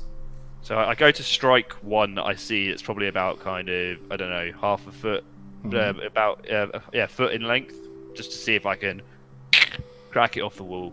You just smack it with your hammer. Just smack it with my hammer. How should we do this? Roll an attack roll. I've only got shield bash. Just do it like Strength? like with your strength bonus. 0. So what dice would you like me to roll? A d20. A d20 with my strength bonus. Roll a new character. I like his character. Okay. Okay. So you smash this thing with your hammer, and you guys are watching as Akane does it, and Big time. as the hammer strikes, like it just hits, and it's like it's hit solid, and nothing happens. And to you guys, actually no, to Akane, the second your hammer strikes, it's like for a second, time stops, and for you, like your magical power is Fortress Echoes. It's not really like magic. It's kind of like a psionic link to your fortress world, right? But it's kind of magical. And for a flash, it's like you're just taken through like a ride through memories, like flashes of hundreds of images of like foreign worlds and space and like ships, huge obsidian ships floating through space, the same sort of material that your umbrella's made of. And you see space battles and like planets like exploding and all kinds of things, and it's all in an instant. And then you just and then a Constitution save. Bro, it's sliders. Okay. You are much like the other body. You are flung back against the wall, and you take 8 bludgeoning damage as you're smashed against the wall. And, like it's like all in a split second. You see Akane, and there's not lightning, but just a flash of like a pulse of arcane energy, and it just goes smashes against the back wall. I told her not to do it, didn't I? I did. I told her not to do it. Akane! I scream out like, what do I do? and I'm just like open my eyes immediately. I'm like, I just take this massive breath and kind of like it's tears like streaming down my face, and I just can't process what I've seen. Yeah, it's and like you just like something's downloaded into your brain and then just gone straight away in like a flash. Yeah, and I'm like looking around, I'm disorientated, and I'm looking up at the ceiling, and I'm kind of, I take it, I've dropped my hammer. You would be extremely disorientated right now. Yeah, your hammer just like flown off in another direction. Yeah, and I just kind of, I kind of like scramble back over to my shield, and I'm like, you know, kind of, like, you know, Tom Cruise in Last Samurai with the flag, just like, like, kind of just pointing it around, like, just my eyes are wide, and I'm like ghostly pale and just crying. And I can't stop crying, and I don't know why I'm crying. And I just start to slowly, I think, kind of return to my senses as I kind of like remembering where I am. She's gone mad, Truffle. I told her not to touch them. Yeah, why did she touch them? And I'm like, did you see that? To see what? Orin runs up to you and she's like, "Oh my god!" And she's like patting you down, like, "Oh my god, are you okay? What happened? What happened?" I just saw it. I saw it all. Saw it all. So what did you see? I mean, there was a flash of light, and then are you hurt? Are you okay? and I'm just like, help me up, dear, help me up, and I'm like, not here. And I She put my like hand puts on it it, like puts it under Yeah. your shoulder and lifts you up and helps you walk. and I just like pull myself up, and I just like look at my hammer, and I don't even touch it. I'm just like, I kind of get my bag as well on my shoulder, and I head back to the group. Yeah, she's like helping you walk, and like or in like glares at Lysander like, why aren't you helping, sort of thing. And then as I walk past Lysander, I just like stop him. Not now, Lysander. I know you told me not to touch it. She's like, Polishing my cane. Should we go outside then? After that nonsense. Also, Orin runs in and grabs your hammer and runs back and gives it to you. You drop this. I'm just like, thanks, dear, and I grab it and I kind of drop it back into my backpack. She's like fussing over your backpack and helps that you like close it back up. And I'm just smiling. I'm smiling to her, like, but I'm smiling weakly. I just don't have anything in me emotionally, and I hurt, and my back hurts, and I'm crying still, and I can't stop these racking sobs. Yeah, your head would probably be throbbing like, oh god, sort of thing. Oh, okay, yeah. I've got this crazy headache, and it's just, and I'm trying to process what I saw. I know it was something to do with the origins and the Sarnic link to my fortress worlds. I know I saw the ships, and I've spoken to my fortress worlds before, but this was a lot. I'm gonna have to digest this for a little bit. And I just turned to Lysander and Truffle, and I'm like, I think we should go outside. Yeah. I'm saying Whatever. nothing. Yeah. Come on. Otherwise we will follow very sheepishly behind. Just kind of like. I've just seen what Lysander's done. Oh, I didn't mean to do that, actually. Ignore that. I'm trying to put it away. Oh, you're not casting that? Okay. I'm not casting that, no. Okay. I'm Alright, reading it. so what are you guys doing now? You just like Out of the heading cave, back please. out? Okay, so Get out of here. So you make your way back through this room where, just north I of assume where we're you are. leaving the bodies of the poor souls in the windy cave. So you Yeah, head fuck back them. to that room, and you head through, and there's all this mist that's still floating around the ceiling, and more of those like infused, like arcane infused gemstones. And you head back up to the passage and through the room with the dead bats and the insect creature and Akane's wall that she created out of nowhere, and you head back to the entrance of the cave, and you can see it's still quite dark because remember you're like at the bottom of this big fissure, but you can see like a little bit of maybe evening light just filtering in, and Jenkins is just sitting outside, like slumped up against the wall with the pack next to him. You got like a big pack or something you make him carry, is that right? Yeah, with like a chair on it, on top. Yeah, he's got like this big pack and he's just like sort of resting against it, like looking just kind of impassive and a little bit grumpy. He sort of Jenkins! just sort of slowly looks up at you like, I'm actually, I think if you were paying attention, I think Lysander's actually pleased to see Jenkins. oh. Jenkins, my man! Huh? Come along, we're going to make camp. Oh, Done here for the night. well, where are we going? Somewhere nice. So, you'll have trouble finding that round here, methinks. We can try. You're the boss. Lysander said there's a forest with a beautiful view up high. Yep. Well, if Lysander says it, I have no reason not to believe him. Can I Lysander, have you got the map? You've got the Yes. plateau map, right?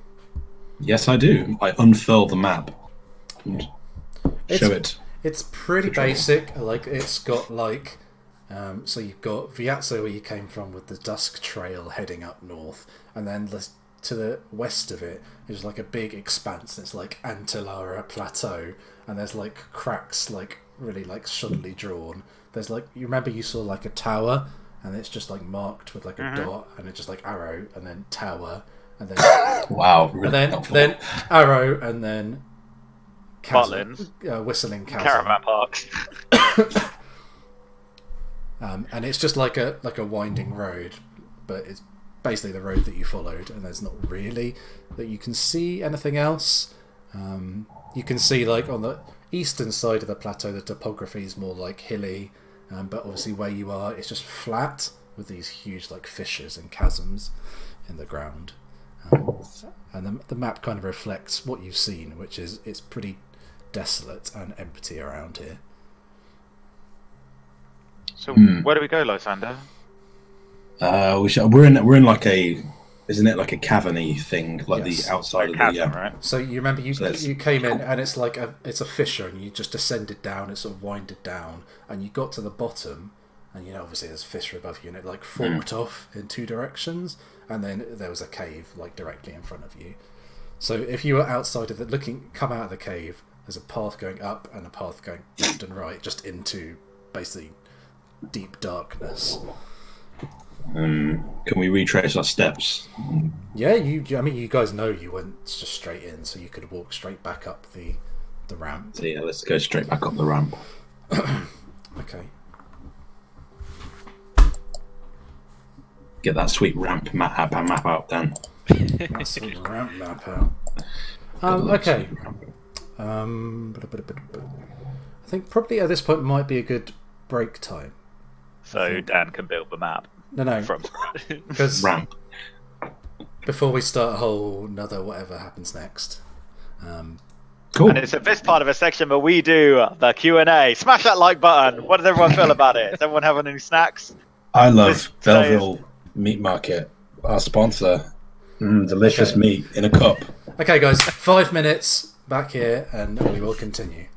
Don't go anywhere. I'm going to drink my cup meat.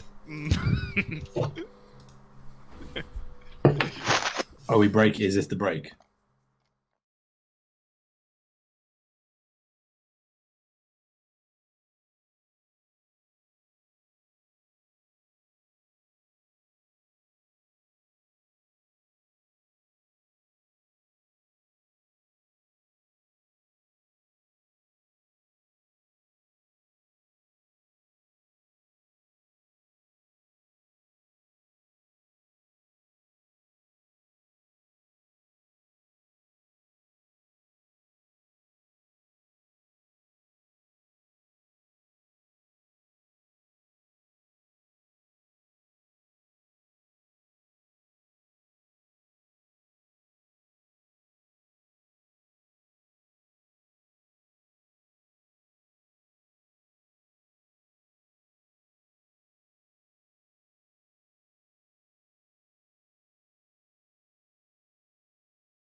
Hello.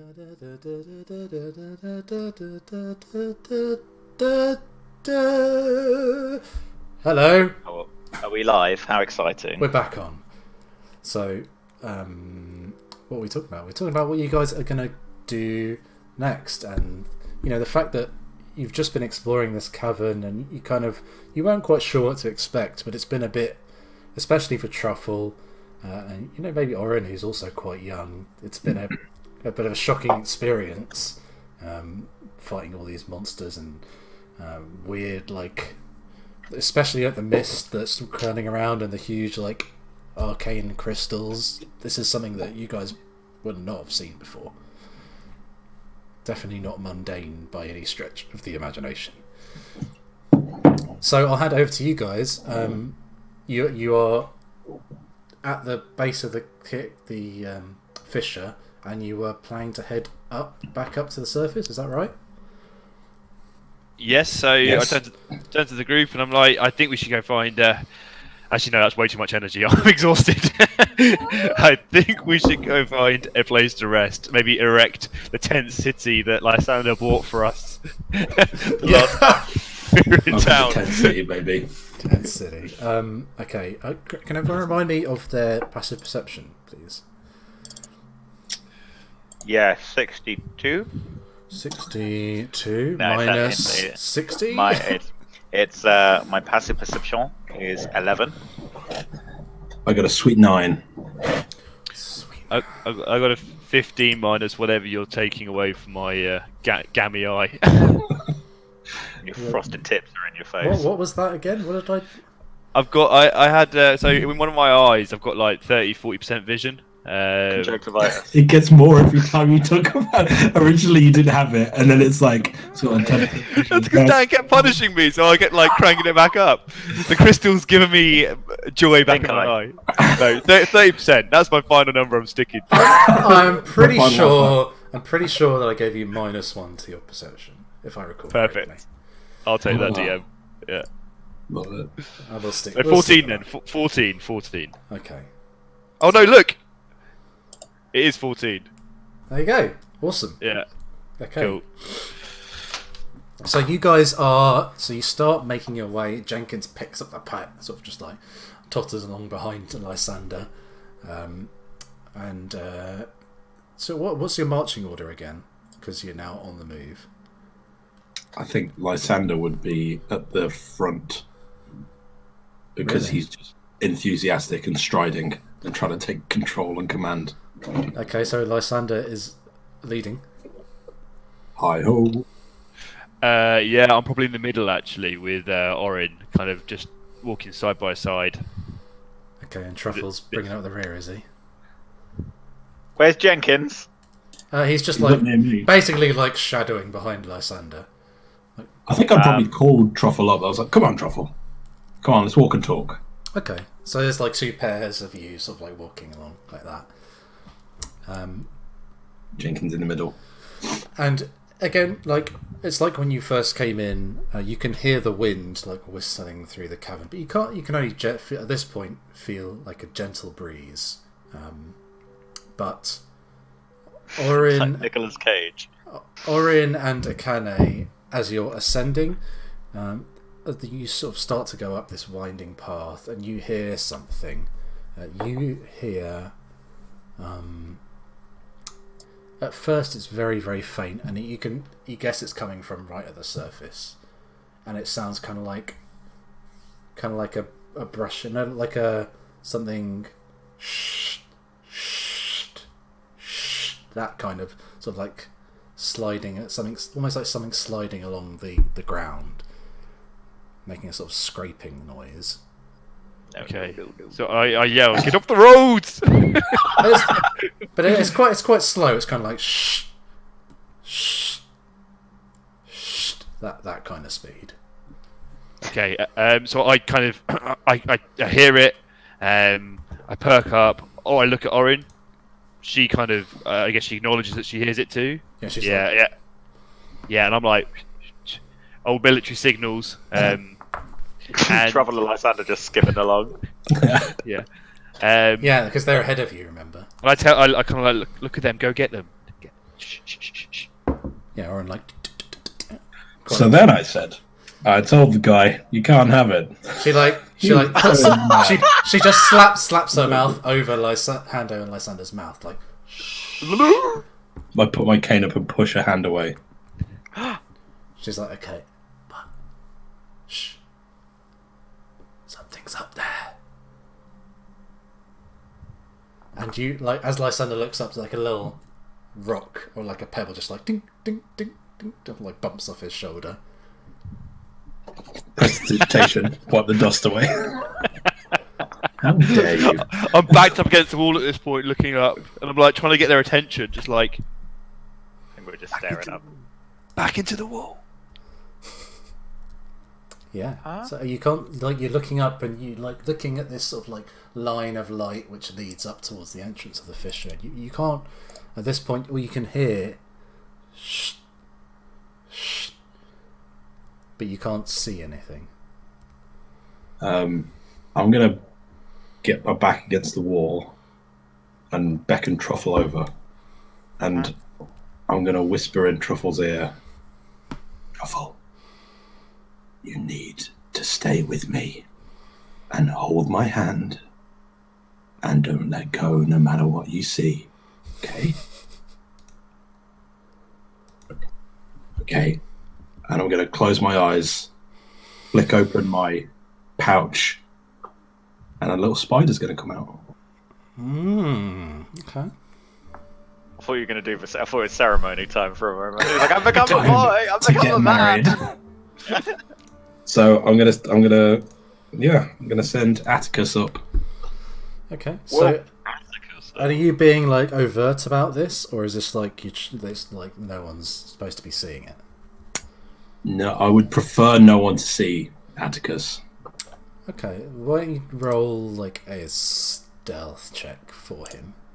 Okay, yes sir. Okay, so stealth plus 4.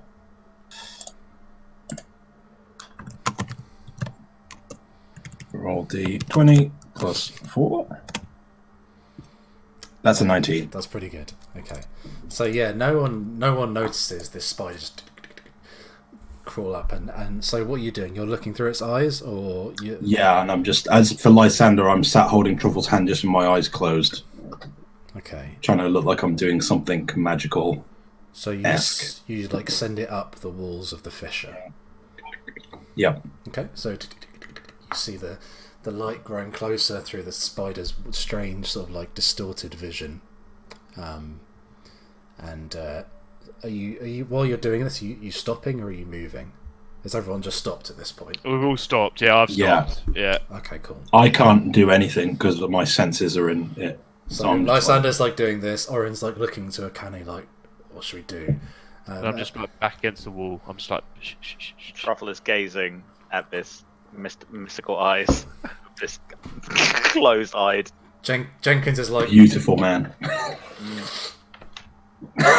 Bloody Jenkins.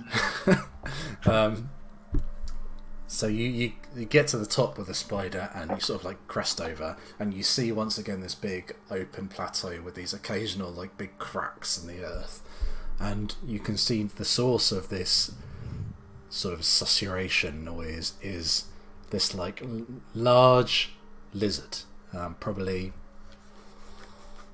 maybe like 12 foot long, head to tail, and it's got like these big, it's kind of like an iguana, and it's Is it a like, Reiko? it's not a Reiko. Oh. It's got like big heavy legs and it's got like a big like bulbous belly, and the belly is like dragging along the ground as it moves, so it's like ding, shh, like that, and it's sort of like quite brightly coloured as well, like the Reiko. It seems like the weirdly like in this dull atmosphere, like where it's brown and sort of dusty everywhere. You got this brightly coloured huge lizard, and it's just sort of plodding along. Occasionally it sees like an insect and its big tongue goes out and grabs it. But just there, yeah. It's going pretty slowly, like just plodding, going about its business.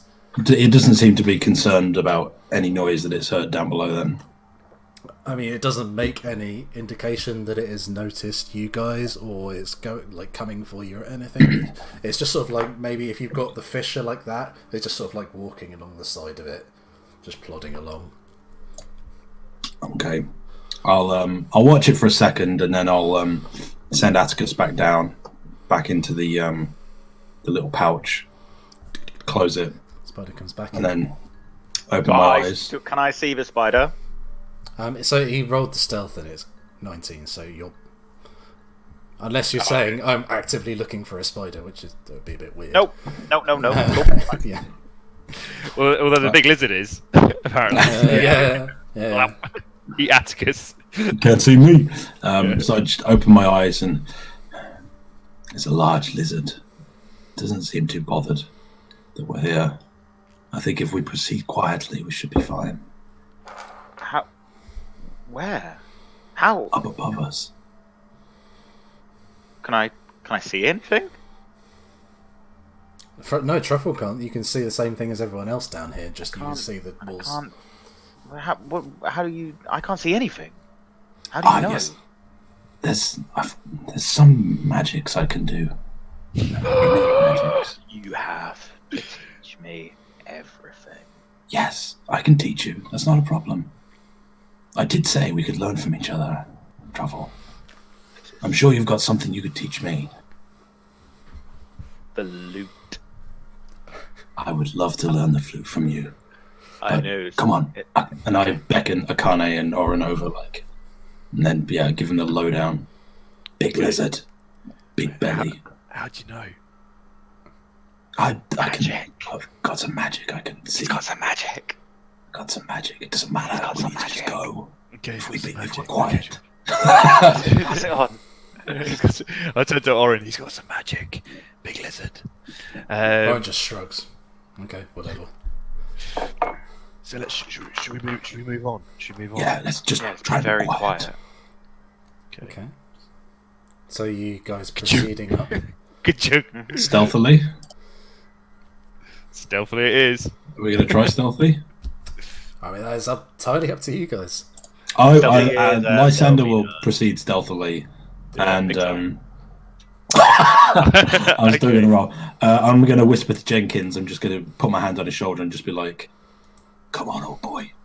All right, Jenkins is quiet. being stealthy. I'm going to give him guidance. He rolled 19. Pre-guidance. That's a 24. So he rolled a 4 on his guidance. Goddamn, Jenkins practically disappears from the universe. Ignore the +1. So I got 19. He drops a ninja smoke bomb. Jenkins and Truffle are actually painted into the sand wall. And then all of a sudden, ka-chung! I rolled a natural 1. Okay, so when you do a group one, we'll do it like you need a certain amount of failures to, so we do it that way. Perfect. Thank you, Jenkins. I'll do Orin. Orin rolls pretty good. That's 13 plus whatever her stealth is, which will be at least +4 because she's got 4 decks. So that's pretty good. Okay, so you proceeding stealthily up this. Big time. You're still quite deep at this point. It's probably like maybe 120, 150 feet upwards to scale, and you're sort of doing this in like a windy going up this ramp. So you're all sneaking along. Akane occasionally bashes the rock with her umbrella, and the sound resonates all the way through. Like Pippin. And everyone else is like, "Oh God!" All of a took. But everyone together helping, Akane along, and sort of Orin probably puts goes under your arm again and sort of helps you, seeing that you're probably a bit still dazed from before. I imagine I'm spinning my umbrella around and Lysander just catches it with his cane and guides it back round before it hits the wall. Yeah, awesome. Yeah, Truffle's in front and hits the gun when I'm spinning it this way. Truffle grabs it by the staff and pulls it back. Just everyone's trying to guide your umbrella up this path. Okay, so you guys proceed a little way further, and you're sneaking. You're moving quite slowly, and then you hear another sound. Oh man. Again, this would only be Akane and Orin at this point. You start to hear... How would I describe it? It sounds like heavy footfalls, but they're not like feet. They sound like almost like something clacking or smashing against the floor. And there's many of them, like, and it's like very quickly coming closer, like in the direction of where you all guys are. So it's coming from up the ramp, is it? Yeah, so it's coming from above. You can hear it, and like the sound obviously coming down, but you can hear it's growing louder. Can I tell what direction it's from? Yeah, so the chasm is like west to east, and you guys are heading towards the east where the mouth is, and it's coming from the west. So like coming in like that. Okay. So I kind of point to the fissure wall that would be in the inside. I'm like, something's coming, and I kind of point to where it's coming from, and I'm like, get inside, yeah, get to the wall, get to the wall, get to the wall. I'm still a bit dazed. Can I hide? You can hide. At this point, you could hide for free because I don't think it can see whatever it is. I would like to hide.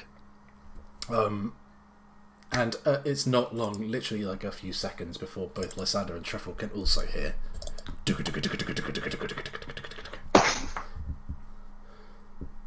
Yes. So I kind of just smack I've run into the wall and I kind of just put myself in a little bit and I just try and nuzzle myself into the wall as much as possible. Okay, cool. And so yeah, you hear this bang bang bang bang bang bang bang bang bang bang bang bang bang bang, and then it suddenly you hear this like screech, and then like a sound of like something smashing. A cast of stomp. And then you see the body of this lizard like fly over the chasm. And just like go literally just, like across the top as you guys are looking up. I nudge Truffle like, told you. Excellent. And I just say, we need to go back inside the cave.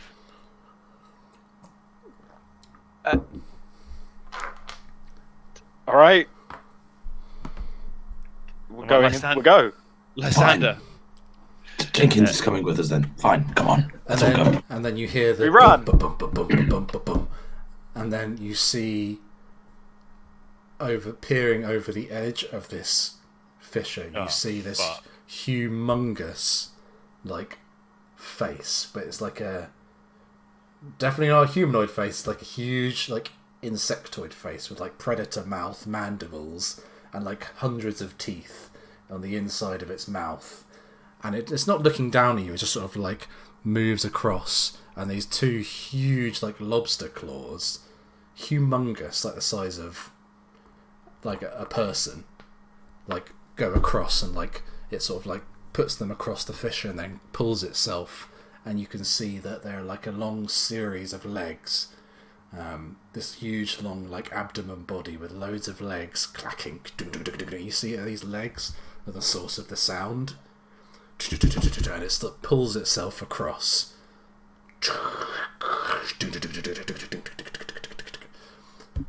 And then you hear again.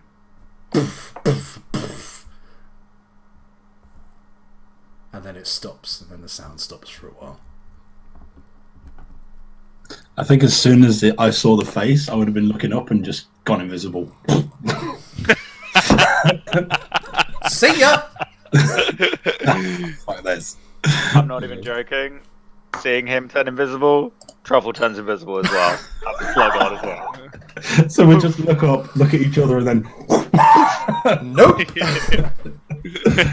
Not today. So I look up, and when I see this face go, and it's puff puff yeah. to left and right of me. You know, kind of my eyes start to glow slightly as I kind of start to pull the string off my shield. Like, it's so slowly though. Like, I'm just kind of I'm charging up, but I'm not quite there yet. And then as it continues to go across, I think kind of I just stop moving, and then like once it goes over the other side, I just leave the string alone, and my eyes just kind of return to their normal hue. And then I kind of whispered to the air, I'm like, we need to get back inside the cave. Where are you? About 30 foot away. Yes, we're going. Dude, I'm just gonna stay invisible. Dust footprints. Yeah, I'm staying invisible. Okay. I mean, it's an hour. It's just level 2 spell slot. I'm burning that bad boy. Let's go. We can play invisible tag. In the You're gonna cave. touch him. No, it's a rock fight. You can't see each other, can you? No. No. Bump into each other occasionally. Oh. So I huff my umbrella up, and I kind of start to break into a jog. Heading back Truffle vision. Truffle vision. back into the cave. We're heading back to the cave. Sorry. Are you heading back to the cave? Okay. So Oh, yeah. you don't encounter anything along the way, and you don't hear any further noises, and you know the sound of the wind once again, the whistling of the wind grows louder, and so you head back to the inside the cave. Inside the cave. Inside the cave, there's a new map. This cave feels so safe now. Safety cave. And once again, you're in this dark cave. I don't think anyone has a torch at the moment. I can see. Yeah, I'm gonna crack out a torch in my backpack. Cannon cracks out another torch, and you know you're in this constant breeze, and the flame of the torch flickers in the breeze. Where's Oren gone? There she is. Okay, so you're back in the Whistling Chasm. What does the party do next? So I say to everyone, I'm exhausted. We need to rest, and the only place I can think of is with Garlag and his crew. I think right now even I'm better than that. I don't want to see. What was that? What was that? Do you know? Have you seen that? Is this common? Is this what happens when you leave a city? I searched my brain to know whether or not I have encountered anything like that before. Roll a history check. It'll be a hard one, but you can roll a history check. I searched depths of my mind with a 14. I mean, you have heard that there are a lot of dangerous creatures in the Antilaran Plateau, and that's part of the reason why it's so uninhabited. And there are some. It's not like dragons or anything like that, but there are large creatures of some kind that roam the plateau. And that may well have been one of them. So yeah, I just kind of every day is back. I can't believe I didn't think about it before. There are large creatures that roam the Antilaran Plateau, particularly at night. We were fortunate that we came here by day. That's crazy. Lysander, what about you? Oren, you've seen anything like that before? Oren's like, I have no idea what's going on. I don't know anything about this place. I'm from Far East. Not Far East, but over to the east. Lysander all still invisible. Say, yes. Yeah. I just jump. I fought one a long time ago. It's called a Chihuahua. That is. Jenkins is like, yeah. Yeah, very How dangerous. How do you kill it? He wash. You gotta get their face. You gotta get the underside, get under the soft belly. That makes sense. Yes. And I'm just like shaking my head. I'm like, Lysander, it's not a Chihuahua. You don't. I don't. That's not even a thing. What's it called then? I mean, I don't know. It's called a Chihuahua. The chi wash. As far as you guys know. And I'm like, we're just like, okay. And so I kind of. I mean, you can choose to believe Lysander or not.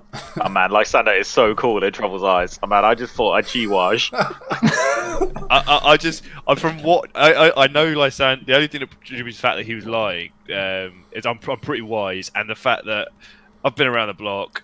And I've seen him fight as well. I was scared to fight that. I thought that would be the death of us, and that's why I was prepared to kind of go out fighting. And so I know he's bullshitting. If he's fought one of those, he has not. I've seen him fight. There's no way. Trouble has been around the block and only the block. That's all he's seen is the block. That's a single block of stone. A single block and a chi wash is blowing his fragile little mind. So as far as he's concerned, he is with hardened champion heroes. Plus, Lysander is beautiful. So you don't keep looking like that if you're not got skills. You can't even see me, but you know the beauty is still there. I can sense, I can feel it. I can feel it in the air. I can smell your musk. What is Lysander smell like? That's me. I smell like roses still. Lysander. Oh yeah. Me. Yeah. So as well as cleaning myself, I'm constantly giving a flowery aura. I smell great. Aura, probably gives me away when I'm invisible. Particularly in this dank cave, dankest of caves. So I Parma Violet. So I follow the smell of Parma Violets, and I move past the Parma Violet smell. Heading first, leading the party into the cave, back to Garlag's lair. Okay, so you're all just heading back to Garlag's little cave. Big time. So you go back and you knock on the door, and I can't remember what they sounded like now. It's like, yeah, who is it? That's it. It's us. We're back, baby. Us? Who's us? We just saw a chihuahua. A It's Truffle. He pauses for a second. And you hear him. Oh, Truffle, you what's probably a can't see chihuahua? me. Sorry, I'm invisible, but it's me, a chihuahua. You're behind a closed door. Oh, good. We got the password, didn't we? The password. Oh shit. You told us the password, but you didn't say what the password was. So Truffle says the password, but you didn't tell me last time. But He's like, oh, it's used lock. Okay, and you hear the clunk of this big iron lock, and this goblin heaves the door open, and you see they've just been doing the same thing they were doing the whole time. Except the room looks even messier than before, with like coins and like empty cups and stuff all over the place. And here you see the two doormen, and they're like, yeah, what you want? Just here to see the boss, are you? Did you kill that bloody fella down there? I mean, you must be talking to someone else because I just realised I'm still invisible with with Lysander. So. Oh yeah, but you're all there, right? Yeah. Sorry, I'm a bit of dick. Yeah. So I speak. It's only kind of so me and Oren are visible, I guess, and I speak to him, right? Hey, mage boy, because he's dressed like a wizard, right, with his little kind of scrappy little hat. The guy sitting on the table is dressed in the wizard hat, and this guy is just like wearing some really basic leather armor. Okay, so I wave in, hey, mage boy, and I say, look, we haven't dealt with Balien yet. We've just been down to the southeast. So what are you doing here? We're tired. We've just fought a number of the elemental creatures. I don't know what they are. Never seen them before. Yeah. We're wounded, we're tired, we're exhausted, and we can't go outside. Do you mind if we speak to Garlag to see if we can stay here for the night? And I kind of hold my fingers up. Oh, yeah, by all means, you seem to get along with him. Go on. He sort of ushers you all in. Go and see the boss, and I'll look up here. And yeah, you go ahead. And he closes the door behind you and looks up, totters back over to his table. And you guys head back into the room. At this point, I guess most of the goblins are just kind of like dozing or just lazing around. Clive is sort of pacing back and forwards, reading a book. And Garlag is just sort of sat on his like throne, like looking really bored. Maybe just like he's just got like a dagger or like a knife. He's just like stabbing it into the arm of the chair, just like. Poor Garlag. Oh, hey, it's you guys. He puts it away. What are you doing back here, huh? You had much luck. You looking a little worse for wear there, huh? I just go in. I'm like, Garlag, you told us not to touch the crystals, and I shouldn't have. Oh, you touched the crystals, didn't you? Oh, yeah. But look, we're exhausted. We've just been fighting. We need to explore the cave further, but I think we're done. But you survived touching the crystals. I killed my goblins from before, my gobbies. That's interesting. You must be pretty tough. Well, I didn't touch it directly. I used a hammer. You used a hammer. You were trying to hammer the crystals. I like yous a lot. So Don't be using no subtle methods or nothing. Go straight in with the hammer. well, I remember what you told us right before. Don't touch them.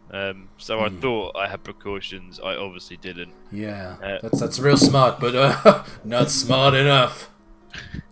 And I'm trying to keep up this friendly act, but I'm exhausted. Like you can just tell, there's just like nothing there. He's like, oh, shield, right? She seems a little, maybe it messed with her marbles or whatever when she got to touch the crystals.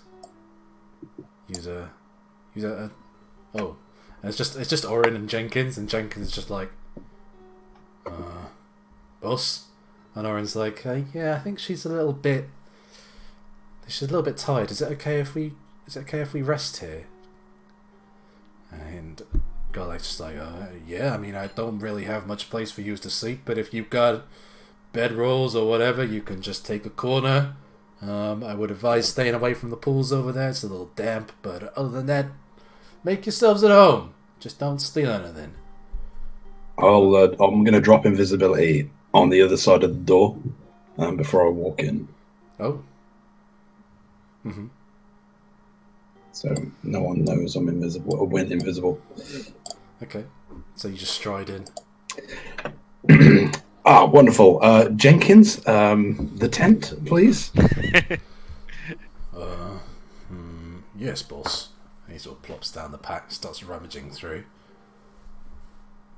After a minute or so, he produces like this bundle, like shoddily wrapped bundle. He starts like undoing it, and where'd you want it, boss?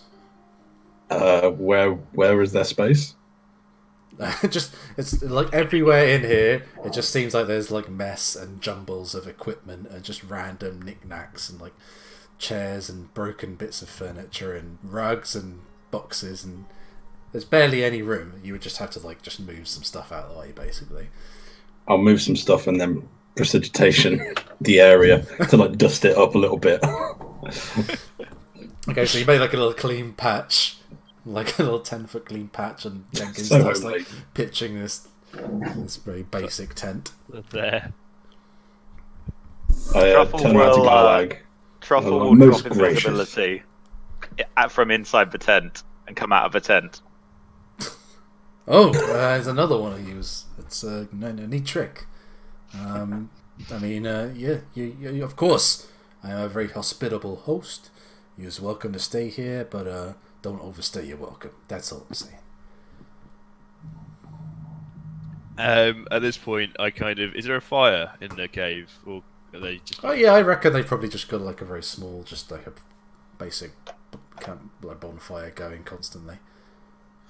So I I tuck my my bag into this corner here, and I just kind of go and approach the bonfire, and I just kind of sit down and I pull I've got my bedroll out of my bag, and I've just pulled it is it like a sleeping bag, or is it like a flat thing of bedroll? Do you know what my bedroll? It's just like a mat basically, which is tied and rolled up.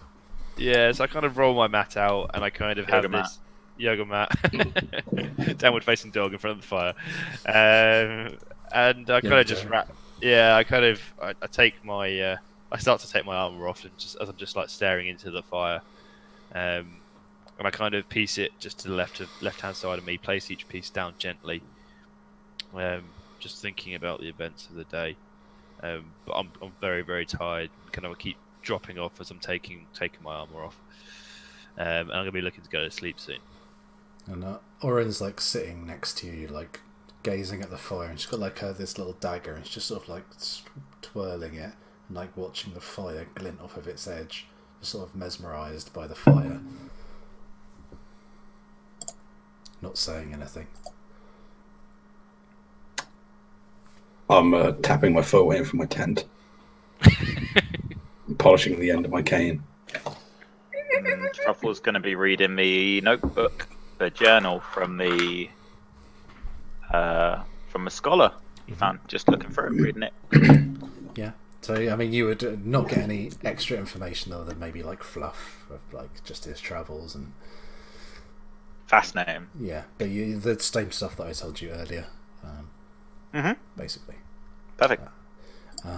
Has anybody eating? Because you guys haven't really done any eating or drinking Big today, time. apart from in the morning. Ration. Yeah, so I'm gonna have 2 water skins out. I'm gonna be drinking kind of my water and my wine at the same time, and yeah, eating a ration. In this particular case, some sort of kind of bread and rice combo. Cool. Mark it off.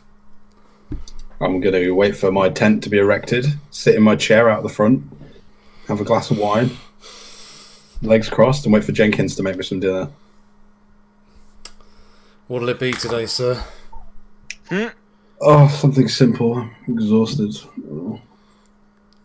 He just pulls out some like basic meat, like a chicken leg or something, and some vegetables, and starts roasting like in like a pan over the fire. Marvelous. Thank you, Jenkins. So yeah, it's just after a little while he gives you your food, and it tastes okay. You're used to Jenkins's adequate cooking at this point, I would say. Jenkins is only an adequate cook. I was hoping he'd be like, maybe we'll see him evolve as time Ratatouille. goes on. A little flambe torch. Well, we'll roll for Jenkins cooking. Yes, Go for it. Oh, that's a good table. it's above average for Jenkins. It's it's got a little bit of something to it. A little bit of time, a little bit of tarragon. Jenkins, you old dog. What have you been learning? Oh, found some mushrooms in the cave. Tastes good, doesn't it? The sleepy you ones. No. I saw what happened. Oh, no, I didn't see what happened to him. You told me what happened to him, but I didn't say I those did. words. Oh. Well, it's absolutely delicious, Jenkins. Thank you. I want to try some of his ambient chicken. He just puts out the chicken leg in front of you, and then lets you take a bite, and then pulls it back and starts eating it himself. He doesn't Classic seem. Jenkins. He doesn't seem as like to you. He doesn't seem as like he wants to give his food to you, like he does to Lysander. Okay. Well, I think after eating, I'm going to retire for the evening. Crawl into my tent. This music is so inappropriate. And I'm going to button the... I'll put my head out and be like, so, see everybody in the morning. Yeah, you just want a wake-up call or something.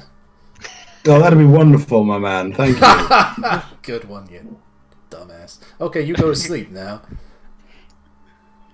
Well, we'll be watching the tent. No bad guys are gonna get you while you're sleeping. Don't worry. I know. Perfectly safe in here. We're totally gonna get robbed. You decide to sleep in a cave full of goblins. I'm going to That's do my racist. nightly preparations. What is your nightly preparation? Like a little sleep mask? You don't know. So I'm staring into the fire, and I'm just kind of got this blank gaze going on as I just watch the flames kind of dance. Just taking kind of more swigs of my rice wine. Lost in thought. As your hair gently defrosts over time. Truffle's just going to curl up into a little ball. Used to sleeping in tiny little spaces, and pulls the journal close to him and takes one last look at the ragtag bunch of people that he's sort of got himself into, and closes his eyes and struggles a little bit to fall asleep and stares at the ceiling a little bit till he eventually falls asleep. Yeah. Oren just sort of looks over at Akane and is like, is everything okay? You seem different. And I just start speaking, I guess. I just said I saw it when I was really, really young. It was clear there was something different with me and my brother Dai, and turns out that kind of we had some Castellan ancestry going back on my mother's side.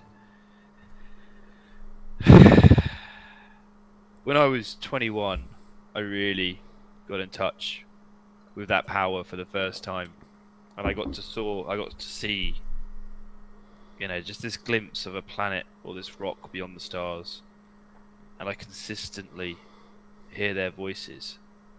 But tonight, I can't even describe the scale of what I saw.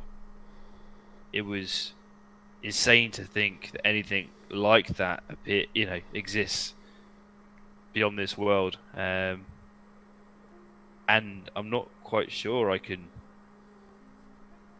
figure out what it means or where it's from or what I do with this information.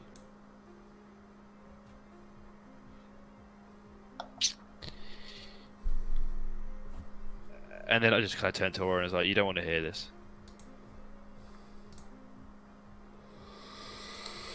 Oren sort of looks pensive for a minute.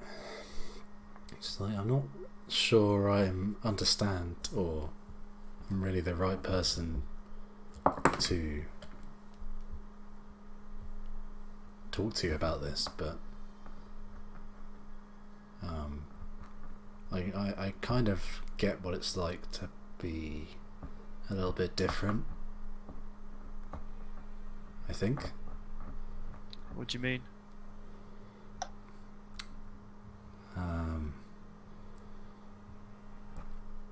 She kind of looks at you for a minute. She's like, I think you understand. I think you know. The others haven't noticed, but I think you get it. I know, Orin, but I see. And it's not something which is really accepted around here. And I understand that, but at the same time, I mean, I grew up with that and it seemed normal. No one seemed to question it back home. But ever since I left, it's like I feel like I'm an alien in my own kingdom. And that's weird to me. I guess the best way to ruin your life is to live another person's version of it. But the problem is, I'm not quite sure what my version of this life should be. I kind of wondered for a bit. I could have been great, I'm getting a bit drunk at this point. I was the best when it came to making armor. And I stopped that. I've got a family I haven't seen in 50 years, 40 years. Oren's like, how old is this guy? 50 years. And I'm trying to just come to terms with what I've seen tonight. But talk to me about what about you? So I know you come from the east, right? Yeah. And I know kind of what you are. We're an elite race, or elite fighter. I've done slur my words at this point. Yeah. It's like, supposed to be, but I ran away from all that. I want to be my own person. There's a lot of us like that in this group, and I get that. And do you know what? Maybe we can talk about this more when we know each other more. But for now, just know that I've got your back, Orin. And you don't need to explain yourself to me, because from what I've seen of you, Truffle, and even Lysander, you're all good people. And at that point, I can kind of just start to close my eyes a little bit and just like slump down. Nice. Okay. Jenkins is on watch outside of my tent. Jenkins is on watch. Okay. He's on watch for me. Does he need to sleep at any point? Presumably. You're like, no, Jenkins, you will stay up all night. Yes, basically. Okay. He can sleep tomorrow. Poor old Jenkins. What are the rules for exhaustion? For every, I think like for every A, you make a con save more or less. It boils down to, but the DC goes up based on something. Jenkins is basically like a Chekhov play, only instead of the action happening off stage, it's the sleep. So if you can't see Jenkins, he's catching up on those Z's. Convenient. Yep. Convenient. Disadvantage. Maybe. Yeah, it's different levels. Yeah, actually he has disadvantage on skill checks for level 1 exhaustion. But he has to, I think it's a DC 10 and it goes up, I can't remember. Well, we'll roll it. 80. He's fine. Good old Jenkins. Jenkins stays up through the night. So yeah, you guys all sleep fairly peacefully. Nothing happens that you are aware of during the night.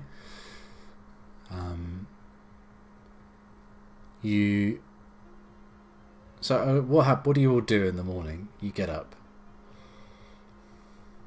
I drink the wrong water skin.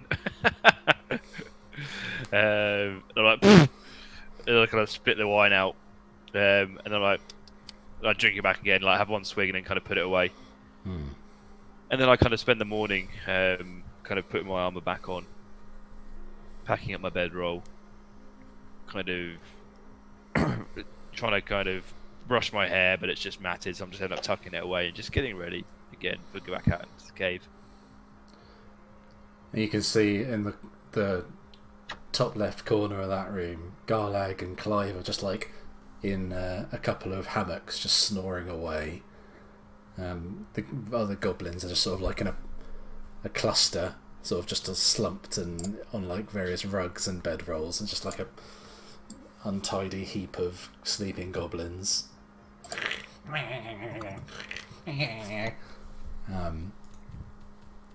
And so Akane, who would be the first one to wake up? Would it be Akane?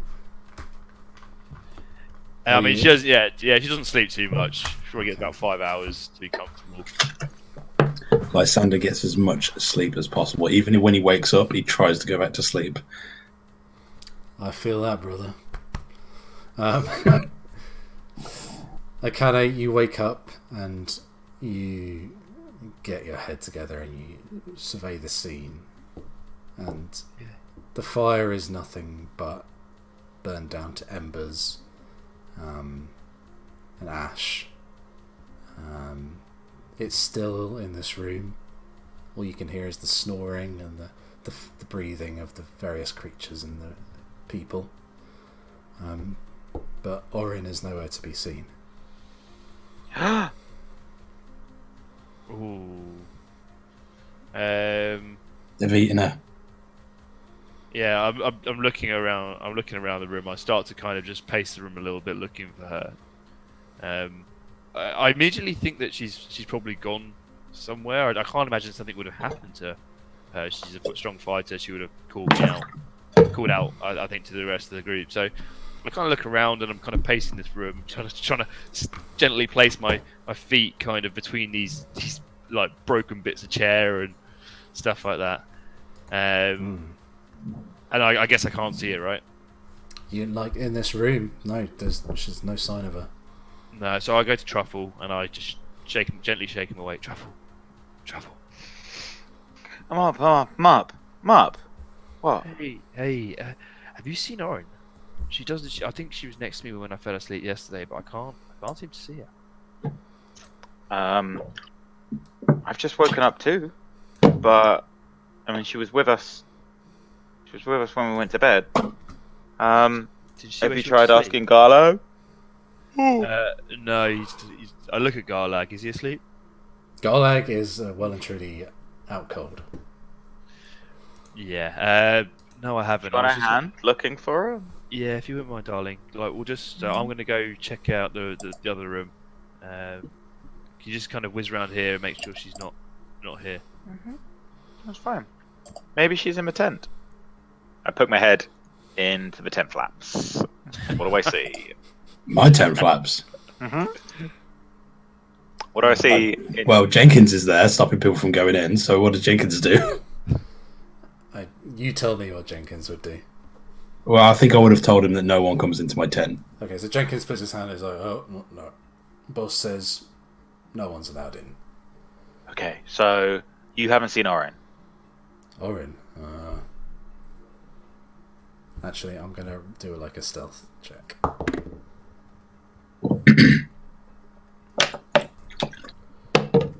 He's like, oh, she was here earlier.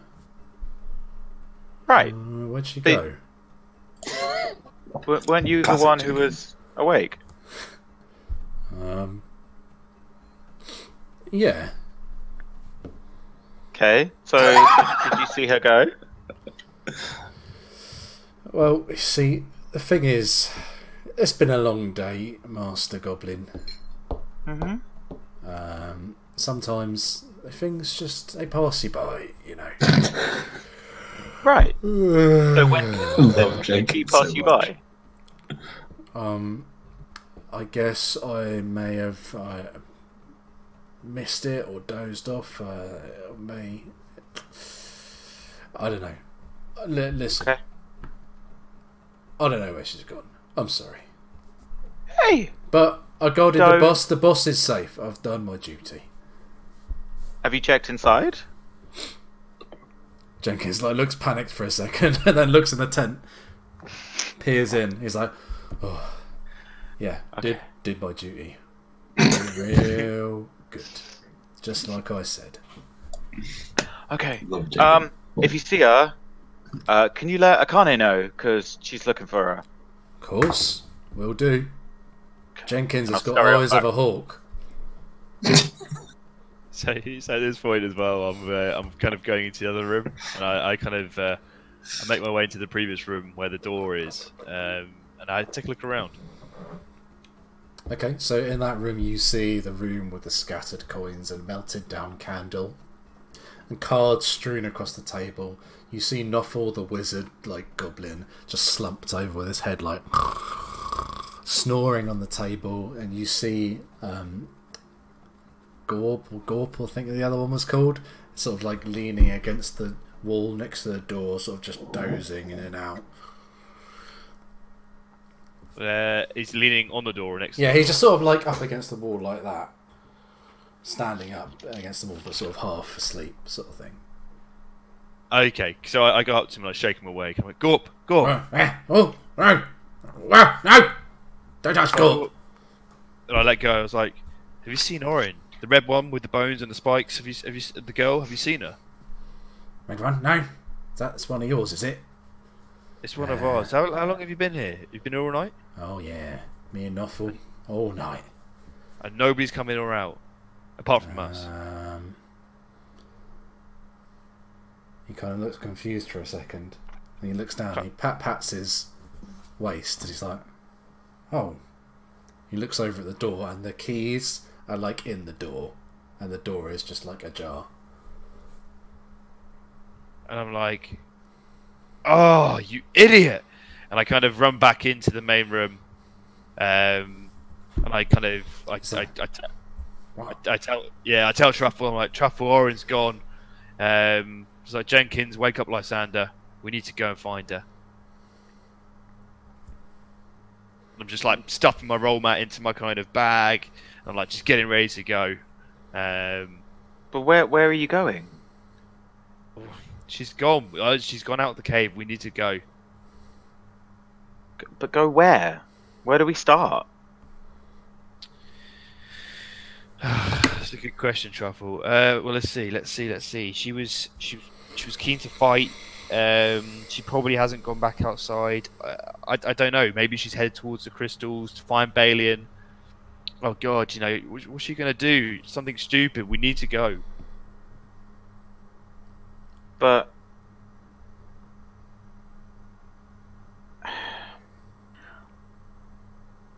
I mean, I don't want to go rushing into trouble. Truffle, we would all do the same for you. Like, I don't know where she is, so I don't mind going out and seeing if she's immediately out there, but I don't think she is. If she's opened the door, she's not going to be directly outside. She's going to be either deeper in the cave, or she's left. But if she's gone without us, she doesn't want to be found.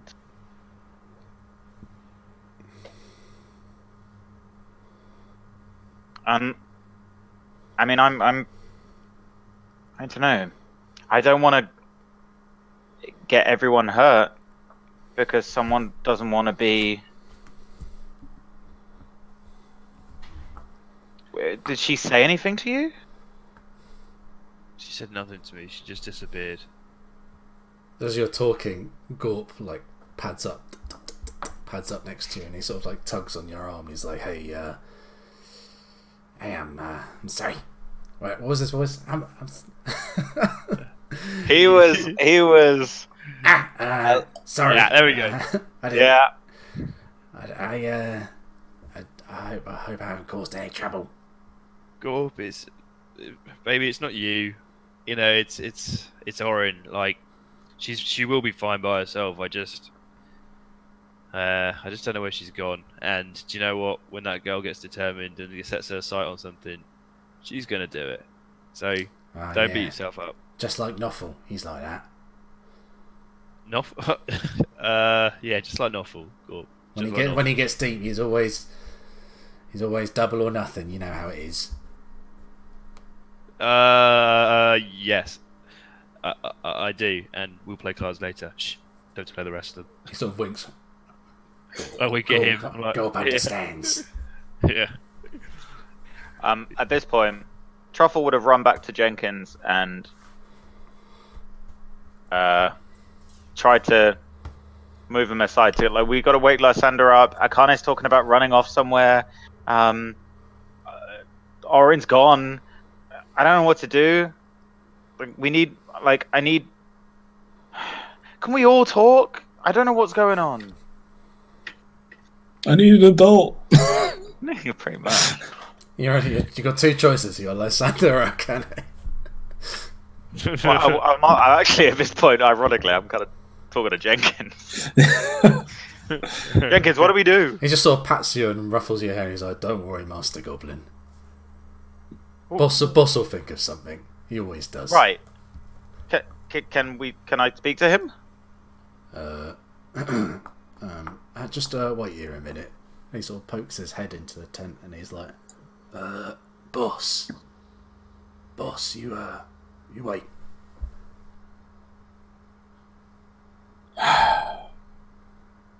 He sort of just gets a stick and just gently pokes you.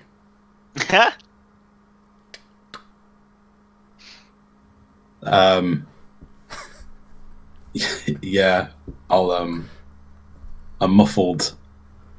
Stop that. Boss, the girl's gone. I heard. You, what should we do? Leave me alone. Wish me outside. Oh, sir, Master Truffle seems a little concerned. Maybe you should talk to him. I'll be there presently. He sort of closes the tent and looks over at Truffle. He's like, I think he's getting there. He'll be with you soon. Okay. What do I tell Akane? Because I can't just tell her nothing. You don't have to have all the answers, mate.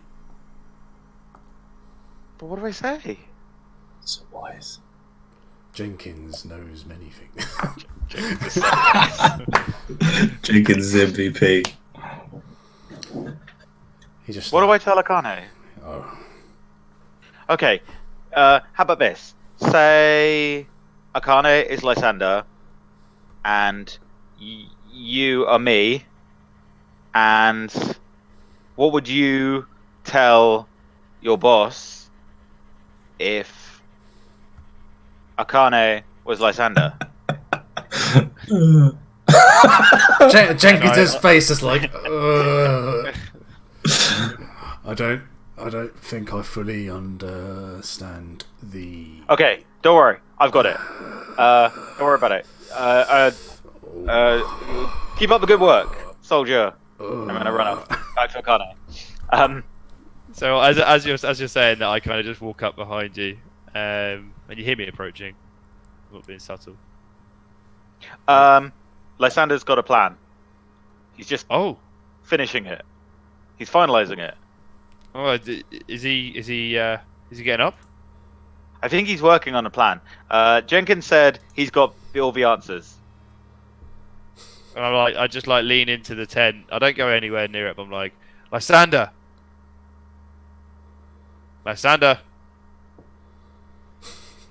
Man, he's straight trolling you.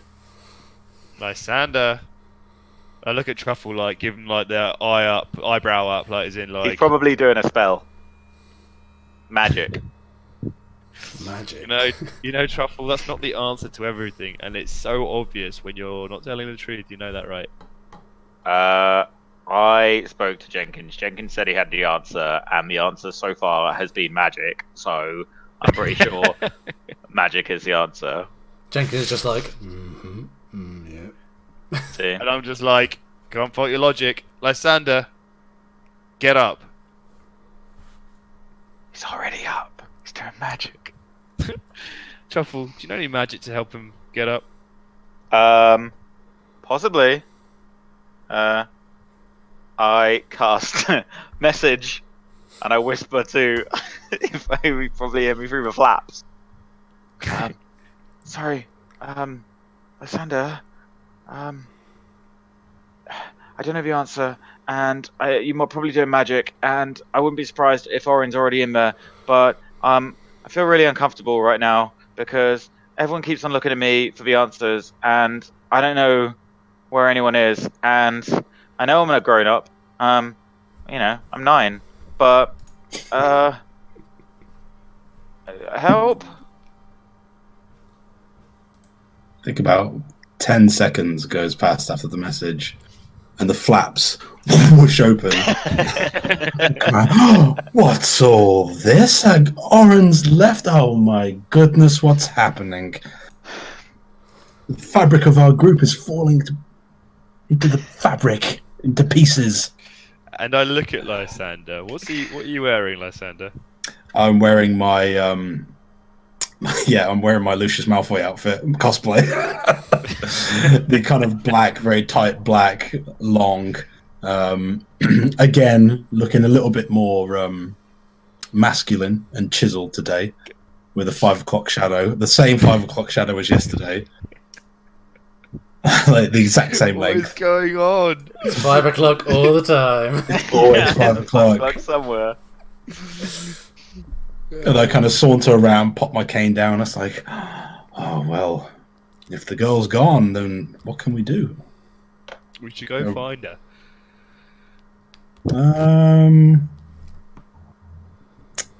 Well, why? She obviously doesn't want to be found. She would have left a note. I'm like, am I told someone? Crazy here? Does nobody else want to go find her? She's gone. She wants to go. I just want to make sure that if she's gone deeper into the cave, she's not by herself. Marvelous idea. Let's go deeper into the cave and see if we can find her. Ding. And I'm like, whoa! Everyone stop! Lysander, did we just agree on something? Yes, we've agreed on things before. Don't be silly, can't I? Name 3. With the time with the thing, and then the other time outside, and with the chihuahua. We never even. And actually, I'm pretty sure it's called Chihuahua. That's what I said. It was definitely a chihuahua. I wrote it down. Jenkins is like, Chihuahua. What Chihuahua? A chihuahua. What? Like the dog. It depends on the pronunciation, the dialect where you're from, of course. There you go, 3 things. Come on, let's pack up. Jenkins, pack up the tent. Come on, deep into the cave we go. Yes, boss. Starts unpacking the And tent. Yeah. I'm just a whirl Like, of I'm not black going to lose cloak. it. Yeah. and Kane I just follow Draco Malfoy out. flopping around. Come on, Dobby. I mean, Truffle. Master has given me a sock. Day bout. Let's go deeper into the cave of doom. I'm going deeper underground. Okay, so all right, now action time. Tell me what you guys are doing, specifically. Packing up the tent, heading deeper into the cave. Okay, so you pack up the tent. All the various goblins and Garlag, they're slowly waking up and just going about their business. And within maybe half an hour or so, you're ready to go. And you head south into the cave, I assume. So to move your tokens down to like maybe where you're heading, and you can't move them through walls. You have to move it around like some kind of screwball scramble. Screwball scramble. So we're gonna go through the mist room. Yeah. And this was where the mushrooms were, right? Here. No. So we all zoomed in on me. Everyone's like, hide behind me. So no, last time we spoke, the old hideout was to the west. So that's where the old goblin hideout was. So we were down here anyway by the. Yeah. So that's kind of the windy room. Truffle just like jumping all over the shop right now. Okay, Yeah, so where are you going? We are heading into the heart of the crystals. I believe that she would have. We need to explore it more. I also believe that she probably would have headed towards that direction. So you're heading back to where you found the bodies. Yep, and where I hit the crystal and got blown against the wall. Okay, so you head back into that room, and once again you have to fight against this wind, like pushing your way in. And there's arcs of electricity and lightning and all across the room, but nothing has changed in there. It appears the same as before. Okay, so I just checked that I've got Truffle and Lysander with me, and I'm kind of like bracing against the wind, holding my hat down, kind of umbrella on my back, and I head towards the exit on the west side of the room. Okay. So you just walking in there? Yeah, are you with me, guys? Following right behind. Ding. Okay, so you head further in. Yeah, and I see this natural kind of curve round to the left. I'm just going to reveal more to make this easier for me. So I don't. So I don't have to do admin. Reveal more. Loads on page. Lumos. So yeah, you head in, and it's like this large open chamber, and there's a few of these big like columns, like you saw earlier on in the cavern. Patches of this various kinds of glowing bioluminescent fungi, and across the way you can see there's like a small, like watery rock pool that's sort of gently trickling. The path appears to bend up towards the north, and also the room opens down to the south as well. But obviously you're limited in what you can see until you proceed further in. Okay. So I check my torch. I guess is it? What's the wind like in here? It's blowing from behind you now because it's coming from that room. Oh, okay. So kind of. And the torch is like you're having to like hold it in front of you so it's not getting blown out. It's sort of like flickering and just about staying lit. Okay. I head into the center of the room, and hold up my torch to see what I can see. Okay. Doing the reveal, rather dynamic lighting. Ooh, Okay. shit the bed. So you see this is a very large room.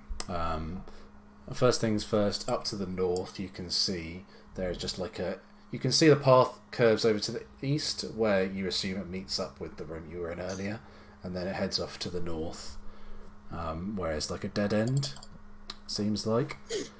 and to the south there's like a large open area, and it looks like maybe this is where the goblins' hideout was, because there's various like what looks like it was part of a camp, like struts of wood that may have been holding up tents. There's like one big tent which is remaining, and various like crates and barrels and things that you would store stuff in, basically, and like things covered in tarp. Bits of old equipment, rusted, and swords and armour and bits of leather, and also strewn around all this bottom south area, which is raised up about 5 feet. It's like a little looking down over the room. Is like there's bones all over the place, and in front of the tent, on a load of like just like old rugs and bits of carpet, there is like a half-orc man sitting cross-legged with his eyes closed in sort of like a Yogi Joe meditative pose. And as you guys walk in, he opens his eyes and he sees you, but does not immediately do anything. And he's just sort of like sitting there cross-legged, and he's wearing like, it looks like he's wearing like soldier's uniform, like chainmail with like a proper like tabard over the top, like some hard padded trousers and big like soldier's boots, and he's got like a big axe, like a battle axe, sitting beside him. Awesome. I look at him and I throw my torch off to the side, and I kind of hoof my umbrella down, not in a threatening way. My eyes start to glow a little bit more pale, and I just say, "Where is she?" Where is Rachel? Do you actually say where is she? I say, "Where Not is she?" intimidating Where at is all with your giant umbrella, your glowing eyes, and your deep, deep husky voice. Chill desert. So I whispered to Trovel, she's definitely not coming to see the princess with us. No. Just to be clear, you can't see Orin at the moment, anyway. And he sort of turns his head and looks at you quizzically. He's like, "Where is whom?"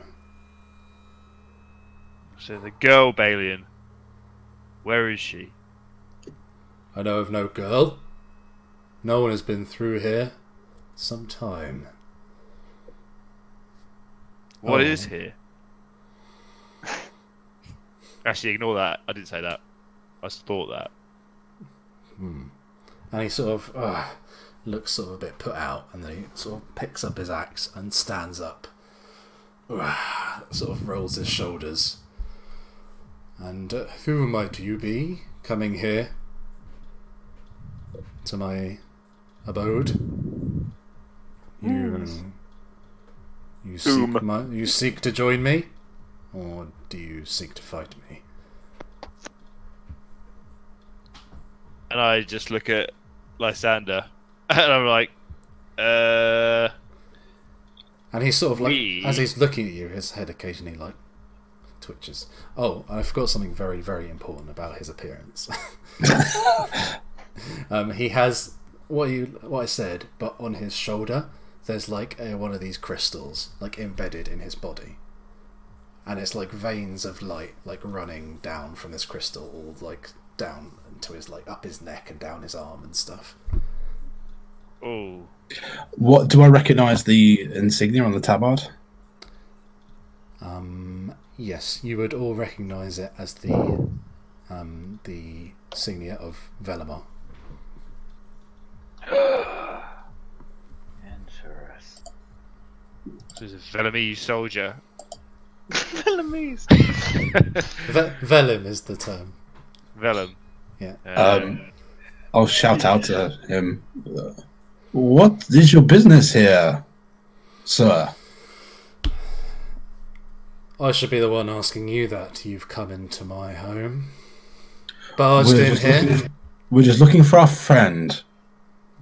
We have no quarrel with you, though you are an You're fun with us. interesting-looking gentleman. He's like, twitches. I was like, I told you, I haven't seen any friend. No. Yes, of course. What are you doing here? Why are you in this cave? We came to retrieve or to discover the whereabouts of 3 intrepid explorers, which we have unfortunately found. Oh, you found them, did you? Was that something to do with you? Did you see them? No, I was... Unfortunately, I was out at the time, and I came back and found a few of these, as you say, intrepid explorers dead. They toyed with that which they do not understand. Oh, the crystals! What do you know about the crystals? They're exciting. Hi, I'm Truffle. He just sort of like... Oh, you've got one on your shoulder. Oh, Akane, she touched one and it shot her back. How come you've not been shot back? Can I do something while Truffle is saying this? Can I cast Detect Thoughts on him? Yeah. Beep. What do I need to do? Ragtag team. So let's, for the duration, you read the thoughts of certain creatures. When you cast the spell as your action on each turn until the spell ends, you focus your mind on any one creature that you can see within 30 feet of you. If the creature you choose has an intelligence of 3 or lower, it doesn't speak a language, blah, blah, blah. You initially, without any roll, learn the surface thoughts of the creature, what is most on its mind at the moment. And as an action, I can probe deeper, requiring a wisdom save, DC 15. Just I'm not probing yet. So Just while Truffle is talking, I just... You get an initial impression that he is... Aroused. You get the idea that he is perturbed at your presence here, but at the same time, it's like something is going. Oh, I'm pissed off for these guys being here, and then it's like kill him, kill them, kill them all, and then it's like sort of grumbling. Like there's two like there's 2 voices. like 2 voices. Okay. Carry on, Truffle, sorry. Yeah, unfortunately. And you can see like him like almost like he's trying to control as he's talking, and it sort of adds up in Lysander's head, and he's like, I see something's going on here. So what was it? What were you saying out loud? Yeah, my question.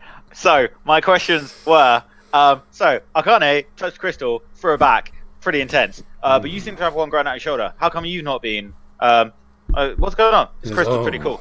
You touched the crystal, did you? And you survived. Oh yeah, she did. And I look at him. I touched the crystal. Maybe there's more to you than it seems. I like to mushroom. And I'm like, Truffle. I just like put my hand out. Not Truffle. What happened when you touched it? Why is it in your shoulder?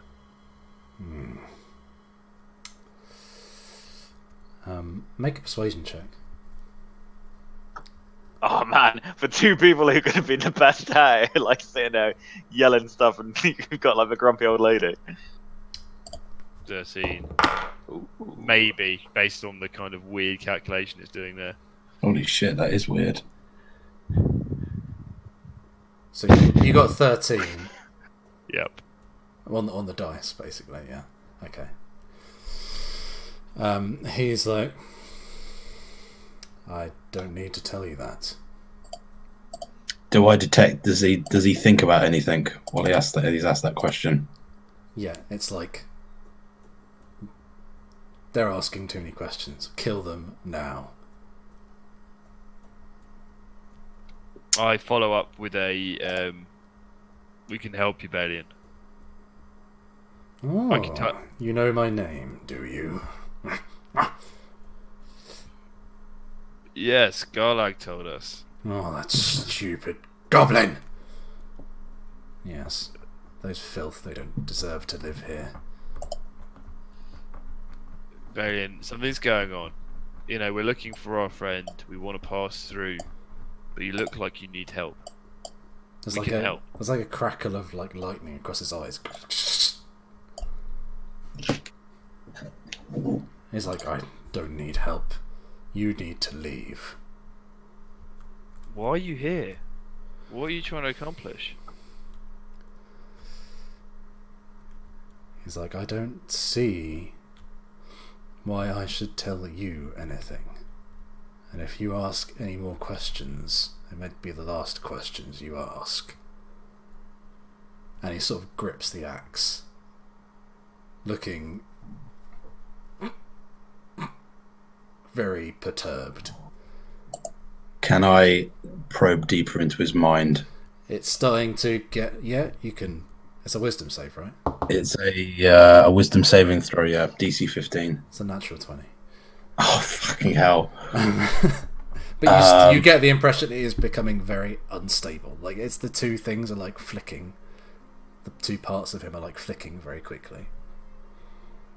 Either way, the target knows you are probing its mind. And he's like,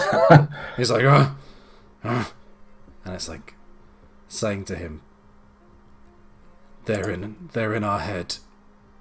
Kill them now. I say out loud, there's something else. There's another voice. It's controlling him. And he's like, swings his axe, and there's like an arc of electricity as he swings in. He's like, enough! And starts charging towards Akane immediately. Oh. I'm gonna give you the option to react. Okay, Because he's like, it's like not like he's doing anything stealthily or he's trying to hide it. He's just immediately going to charge at you. Okay, I need to. Wait, are we all doing something? If you all have maybe like the opportunity to do something, like maybe take one quick action or movement. Cool. If you want So at this point, Truffle steps forward and shouts at the top of his lungs, "What do you do when an ogre gets possessed by an evil demon? You get a Shrexorcist." And I cast Tosh's hideous laughter, whereby the ogre needs to make a wisdom saving throw or be knocked prone. It's an intelligence save. 18. Oh fuck, it's a 15. Oh, as a quality joke I was thinking about for ages. Very No. nice. Sorry. He's too he seems like he's almost frenzied, and his eyes are like glowing blue, and there's like sparks, like with the crystals earlier, like sparks of electricity like arcing out of his eyes and like across the blade of his axe. Okay, I drop my umbrella and I kind of hold my hands out to the side, and like the back of my arms kind of ripple with this obsidian, and I basically look at him and I kind of crush my hands together and I attempt to use penance, which is expending 2 of my fortress echoes to encase the enemy in a stony prison, and the enemy must succeed on a strength throw or be restrained for a minute. What's my DC on this one? Natural 20. Guessing we're rolling initiative. Yes. How the hell do you roll initiative from these sheets?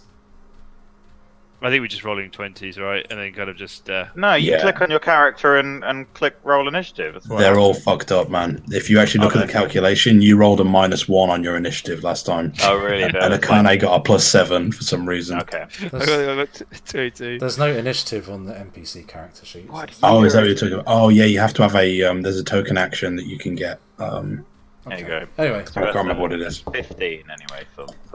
so he is... Plus your dex. Yeah. So we got... So you've got like 20. That's a 19. You got +5 charisma and +4 dex. Plus How? 4 dex. How? Because I've got -3 strength. Jesus. I got a You 22. can literally barely hold up the bones inside of your body. I don't lift weight, it lifts me. So Lysander's 22, Truffle's 19, Kane is what? It says that's weird. It says roll a d20 and it says it's 17, right? Yeah, 17 plus. Oh, you got. What's your No, You got zero. this. 0. I've got no dex. Fun fact, while everyone's working out, the other one was going to be, what is an ogre's favourite breakfast? No, save it. Breakfast. What do you mean? I've got loads of them. Ogres?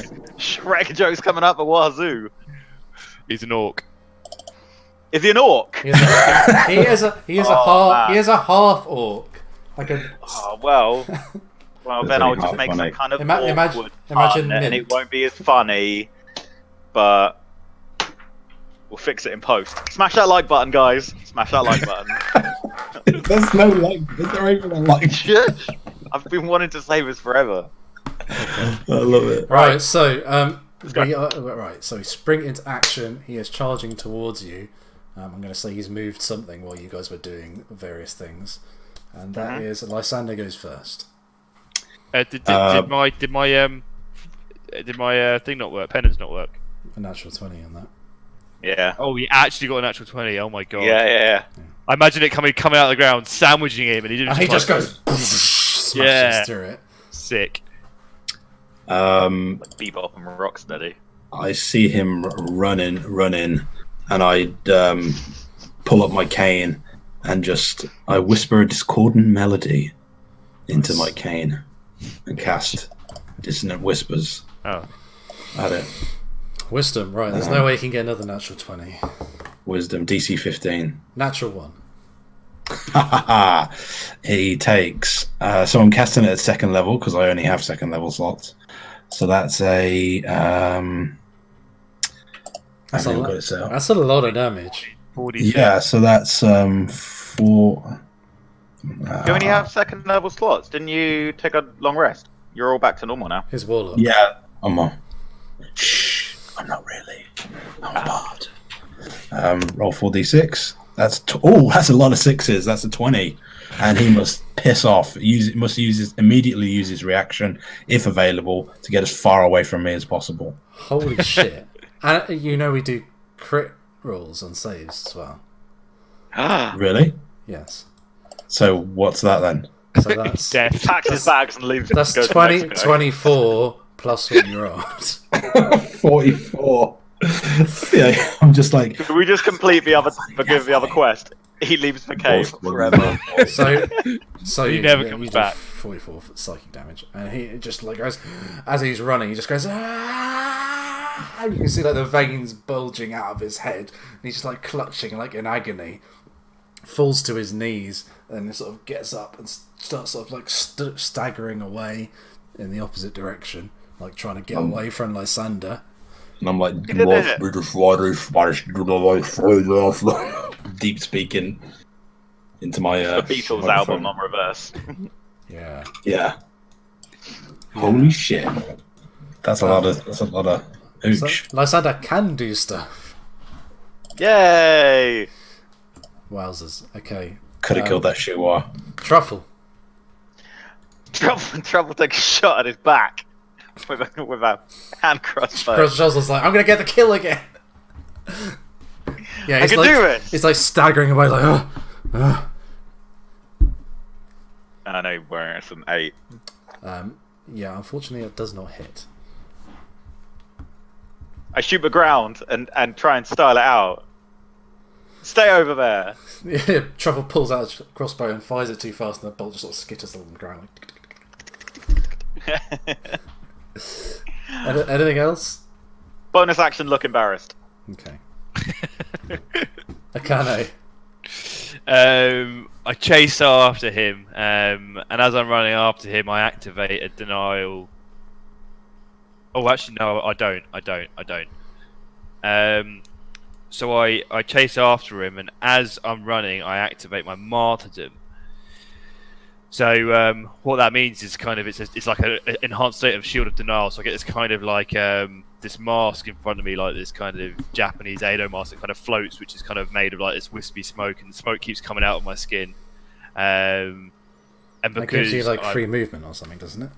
It does, yeah. I can move up to half my distance, and where I end up stopping, kind of, as long as I'm 10 foot away from an ally, I can kind of go into denial stance.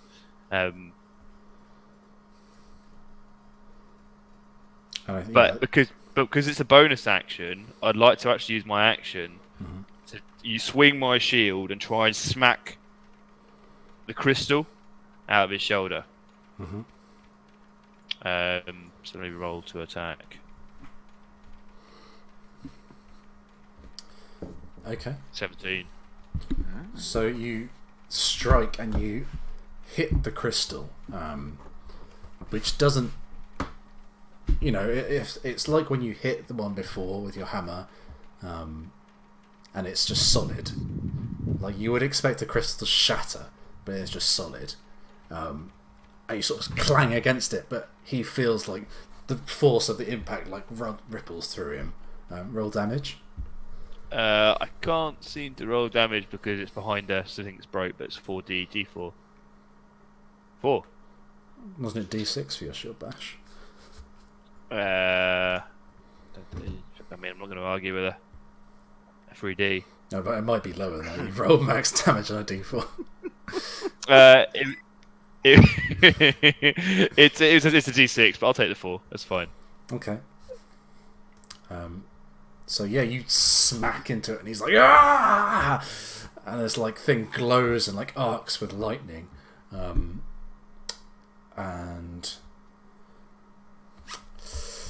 where's my?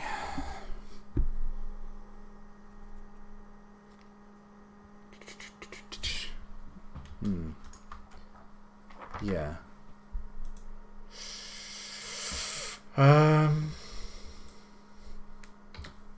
No, I don't have any provision for striking the crystal, so I'll just say that if you do enough damage to it, then something will happen. Maybe. Stop it, Chris! So yeah, you strike it, and this crystal, like, it feels almost like it embeds itself further in him, and he sort of like pulses with energy, and he's like screaming in agony. He's like almost like falls to his knees, sort of thing, and he's like barely holding himself up. That's the end of your turn? Yeah, so I mean, because I'm away from an ally, I kind of explode to the denial stance as well. So it's like when this kind of light starts to erupt off me, and I've got this mask now hovering in front of my face because I'm in my martyrdom state. And yeah, I just kind of smack it, and then kind of just look at him, and in my turn. Okay, so as you do that, and he sort of just like grips the floor and like clutches the dirt and stands up and like puts his hand to the crystal and then sort of like makes like a swipe with his hand, and this like shield of electricity, lightning just sort of like surrounds him, and he stands up and makes to attack you with his battle axe. Oh, multi-attack. So, both miss. 15. Both 15. You're 18, aren't you? I've got 18. So yeah, he comes out, he tries to, maybe he's just too tired and he tries to smack you, and you just deflect his 2 strikes with your shield. It's not open yet, but yeah, he's just like casually batting it aside. He's just clearly so weakened. And I'm in my OP mode as well with my flying misty mask. Just like casually. Yeah. And yeah, that's all he can do right now. So it is back to the top, which is Lysander. He doesn't have to be away from you, does he? Just can't move closer, right? I think he just uses his reaction to fuck off as much as possible, and then it's back to regularly scheduled programming. Okay. He's not feared, Oh, essentially. right. Okay. So he's just running away. And now I'm just going to Expelliarmus! And hit him with a black bolt. Pew! 21. That hits.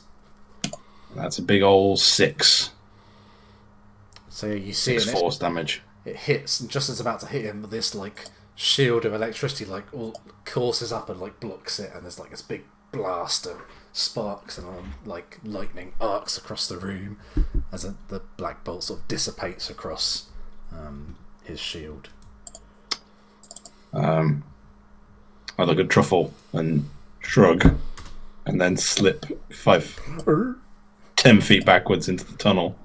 Like, oh dear. Seem to have made him angry. That's it, my turn.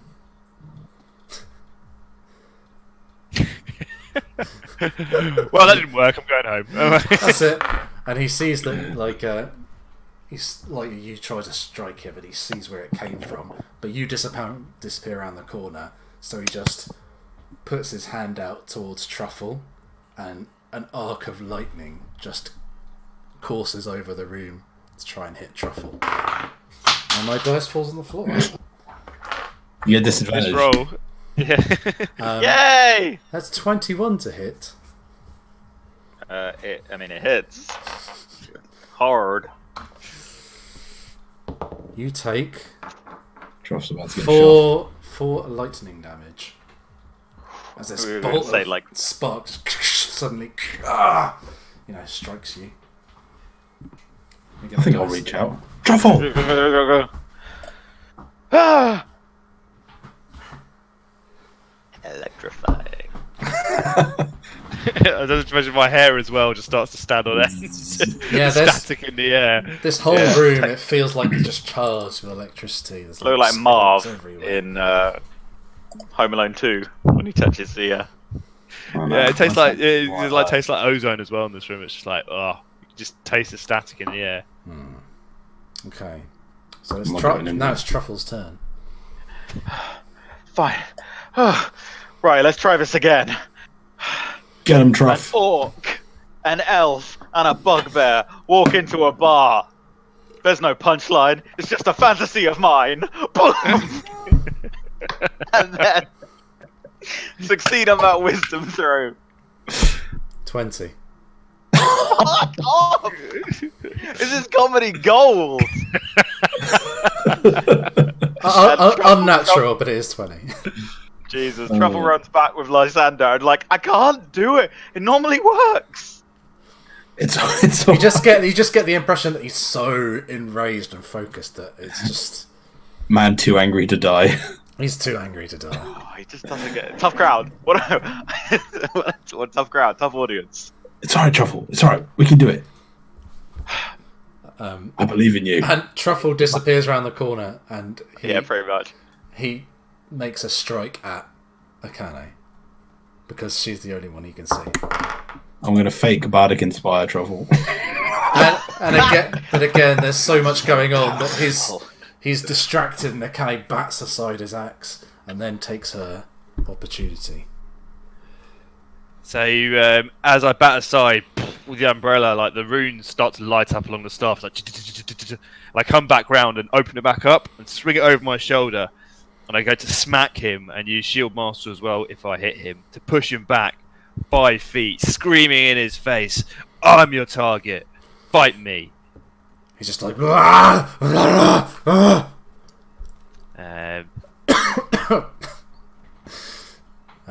Yeah, that hits. AC is 15, I believe. Okay. But as you hit him, you feel this shield that's around him sort of shatters. But as it does, sparks of electricity fire out of it, and you take 2 lightning damage. You mean 1? Yes.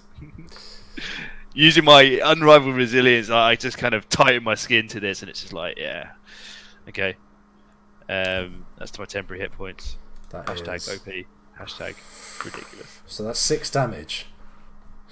So that's 6 damage as I kind of club this and it smacks him, and the lightning kind of breaks apart and kind of shocks me a little bit. I just kind of grip my teeth. So what? How does shield bash work? Is it a strength check? Strength save? No, I don't think so. I think it's just Is this if the I shield land the bash, though? attack, I shove. Yeah, I shove back 5 foot. Shove is a It's strength check. it's athletics, I believe. Yeah, it's a contested I mean, strength. cool. What do I need to roll in? Well, isn't it athletics versus either athletics or acrobatics? It's the. I think. Yeah. I think it's the It's the same as a same grapple. sort of thing as a grapple. Yeah. Sure. So do I just roll strength? Yeah. Athletics. Yeah. Or else it becomes a bit shit because you get... Oh! Stop dropping dice on the floor. I mean, it's a very complicated equation, but I think it's a natural 20. He really tries to block you with his axe, but you're just your strike is so well aimed. You just smack him, and he goes hurtling back, skidding across the floor. His shield of lightning shatters, and how far does he go? 5 foot. Okay. Sort of rolls across the floor, and he just sort of, for a second, he just stops moving, and he's still breathing,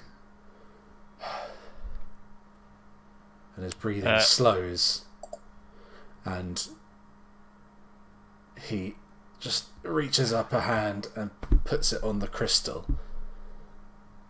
It's not even his final form. And then just breathes out, and his body starts to crackle with lightning all over, like loads of these sparks, and it's it starts to dissolve, become dust, and just dissolve into the air, and there's lightning all around, and the crystal's just sort of there with this sort of arcs of lightning, and after a moment his sort of body dissolves away, and the crystal is left there hovering, and there's a shadow of his body just made out of electricity and lightning, with this crystal hovering in the middle of it. Oh shit! It wasn't even his final form. And it does sort of screams, but in your head, this sort of shrieking, sort of unearthly sound, and you can all hear in your head this sudden booming magical shriek, and it just goes puts its arms out, and this bolt of electricity shoots out at Akane. It's over 9,000. And I'm just hiding behind my shield. I'm just And you lightning everywhere. you take 6 lightning damage as this bolt hits you. That's some Man, fucking... hiding in the corridor is a good idea. I know, right? Join the club, man. His axe is still there, sort of clattered to the floor, but all that's left of him is this crystal, and this shadowy, electricity form. Don't like this. Which, Yeah, I don't even know how you hit that. Which now takes its turn. Oh. This is some Bloodborne shit. I love it. Yeah, it's just as it's and the whole room seems to reverberate. Rocks and bits of dust crumble from the ceiling. The inside of an 808. And it just leaps towards. Doesn't even leap. It just sort of glides forwards towards Akane. Slide. The electric slide, if you will. And it makes 2 attacks. It just arms just become these lashes of lightning, and it strikes at you. Oh, holy shit! 20. That's 23 and 24. Oh man, she's lived a good life. I can hear the cleric piece song in my head. And it's 2 hits, and you take 2 damage and 1 damage. Wow. Wow. So I take so on the last you one take- I already got my temporary. So you take 1 One damage? Yeah, 1 damage. Plus added to the one I've already taken because the rest of them came at my temporary hit points. So it's okay. Do you have temporary hit points all the time? No, just every turn. So they're gone? They retick in denial. You get temporary hit points every day? Every turn when I'm in denial stance. That's mental. Okay. So yeah. So back to the top of the initiative, which is Lysander. You hear this screech, and the room reverberates around you, and you're just like, what the fuck is going on? You can't see this, apart from the flash of lightning.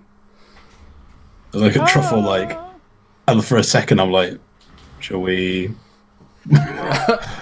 Yeah. And I'm like, and I kind of lean round the corner, kind of like, just gently. And I kind of pop my head round to see this lightning man. I'm like, oh no. Just kind of... So I'm stood there as well with my umbrella up. It's got kind of glowing runes across it. Like I've got this white light leaking off me, this giant floating like demon mask in front of my face, facing up against the lightning man who's just whipped me twice. Just like, oh dear. This is the anime. We are in the anime, guys. Liodos, the anime. Give him a big old Expelliarmus again. Expelliarmus! Okay. Abracadabra! 16. Yeah, AC 16. That's a big 2. So you're not quite sure where to hit, and you're just like kind of... So you fire a bolt, and it just sort of glazes past this crystal, and you sense that just like hitting the crystal does some kind of damage to it. I call out to Akane, aim for the crystal! And then I'm gonna pop back here and be like, I said to Truffle, he's just lightning, I think. He is just lightning. And I respond to Lysander. I'm like, good advice. And as I turn around to be like, good advice, like he's gone. Yeah, I'm gone. He takes his attack and Akane, and it's 17, which I believe misses. Yes. So next is Truffle. So Truffle's gonna sneak, like poke his little head round Lysander, see this guy, and aim for the crystal. Just scream at the top of his lungs, like, "Have the crystal!" I don't think I would. I'm sorry. I'm just gonna yell, "Get away from us, you sparky prick blossom!" and do some vicious mockery towards him. So you're going to be like, succeed on get a away wisdom. from her, you bitch. Okay. I'm tempted to. Fails. So that's how much? 1d4. I need to roll that bad boy. Don't roll. 4. So you're not quite 4 sure. Psychic damage, and you get disadvantage. When You're not quite sure what effect this has on this strange magical entity, but you feel like somehow your magic resonates. Maybe it quivers a bit. He's insecure. And then bonus action, panic. I'm just gonna run back, I think. I know it's very cowardly, but what kind of a truffle? Yeah, this is just like you guys run out, and it just repeatedly takes his legendary actions to attack Akane over and over and over and over again. Okay, so Zoink, Scoobs. So that is disadvantage. So Raggy. 7 to hit, which does not hit. And you get disadvantage, right, on your Yes, I said with disadvantage. You're too busy talking over me. Cool. Sorry, buddy. It is Akane's turn. What do you do? I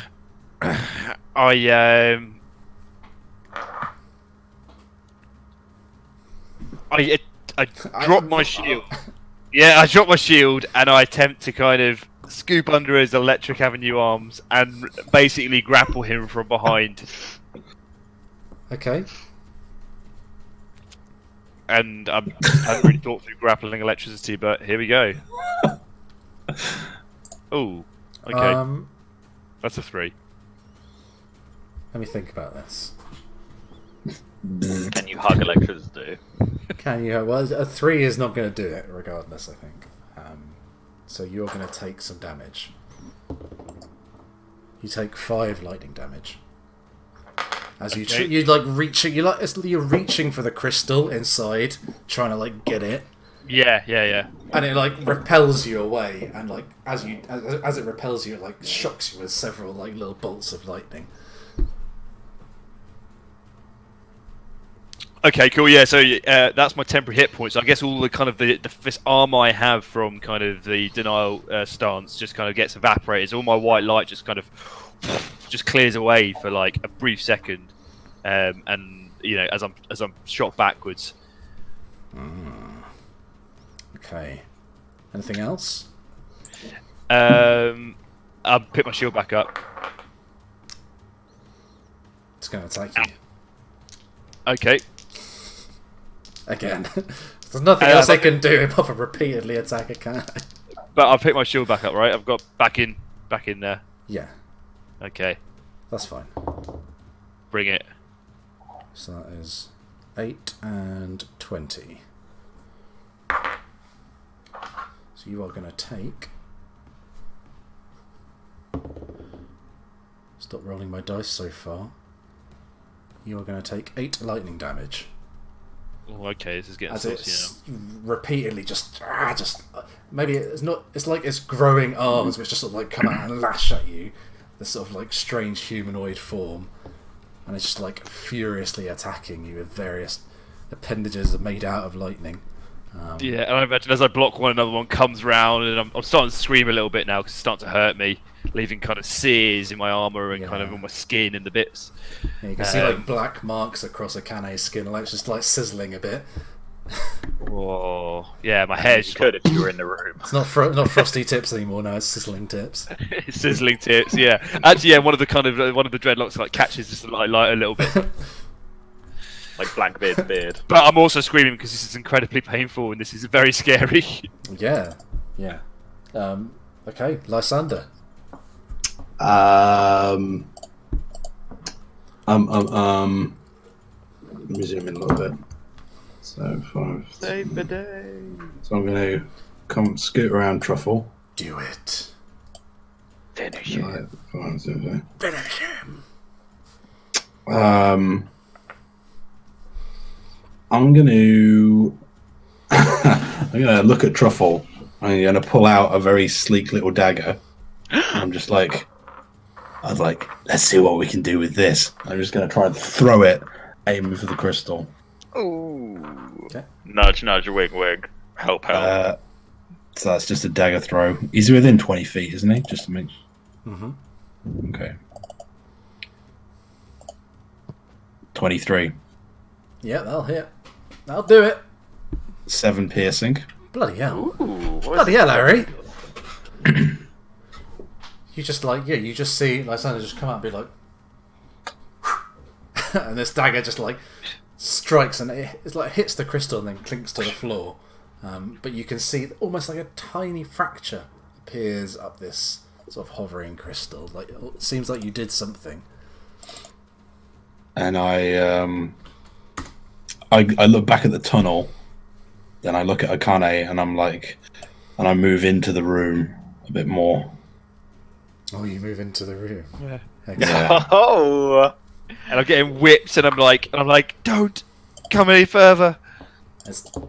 And as you're saying that, this arm just reaches out and it goes over you, Akane, and strikes at Lysander.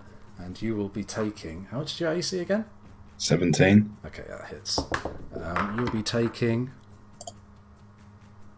13 lightning damage. Blasted. Yeah, just like, get back, son. Like my hair. Like, my hair. Lysander's just like, oh. I mean, I still look fucking immaculate. But... If anything, it looks better. It's like GHD. Yeah. Oh my god. Oh man, that's some, yep. We're laughing because they're gonna die. Shouldn't have done that. Truffle, what are you doing? As I spot this happening, Truffle also comes out, reaches into his pocket, also pulls out a sleek dagger, and throws it at the crystal. What is with the daggers? I'm so proud. I'm learning how to fight. That's a 25. That hits. Yeah. Yes. And that's a 7 piercing damage as well. You just see these daggers like flying out of nowhere and hitting her. Oh, I need a long-range weapon. I need a crossbow. Oh my god. You got Eldritch Blast, dude. Ah, it's rubbish. And then, bonus action, take 1 step backwards next to Lysander, but closer to the wall so he can run away if need Yes. be. I think I got my arm. That's And I right. put my hands on my hips. Stay in the room. Excellent idea. I leave my arm on Truffle's shoulder, like, oh god. You managed to dodge out of the way though, Truffle. It rolled a 12, so you sort of like see this one coming. You saw it come from Lysander, and this lash of electricity comes out, and you sort of Take my hop back. scuttle out of the way. And we are on to Akane. Back to you. What do you do? Okay, so I'll take a deep breath in, recharge my temporary hit points. This light starts to leak out of my skin again. And I basically unleash my shield blast at this thing in front of me. So the runes along my umbrella light up, and all the light gets sucked off of me into the kind of umbrella and just expels in front. Christopher, stop it. Okay. Sorry.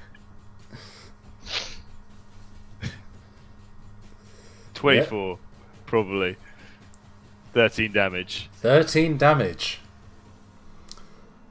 So you see Akane closes her eyes and channels this energy into her umbrella, and you see it all light up, and there's this moment of quiet for like a split second, and then this pulse of energy fires out, and it strikes the crystal right in the middle, and there's like this moment where it's like priori incantatum, and they're like meeting beams, and like the lightning strikes out and tries to deflect it, but Akane goes and just pushes a little bit further, and the beam strikes the crystal, and it just shatters, sending shards flying across the room. And there's like this explosion of electricity going out back across the tent, like it sets the tent on fire, and the barrels and things like was set on fire in the back of the room. And within 2 or 3 seconds, it's quiet again, and the electricity is gone, and the crystal is no more. Oh my god. I drop to my knees, and like kind of all the light just evaporates off me. You know, like Lysander, kind of... we did it.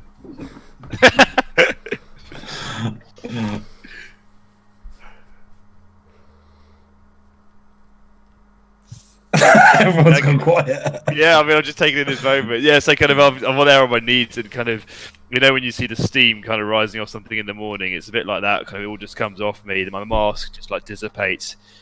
And you can just see this grimace that I've got as I kind of just reach across to my rib, just checking all these burns on my body. I will. also check myself for the injuries I don't have. I will hobble over to Akane and just look down. What are you like, looking down at the floor, or are you? Yeah, I am, but I've kind of got one hand down. I look up at you.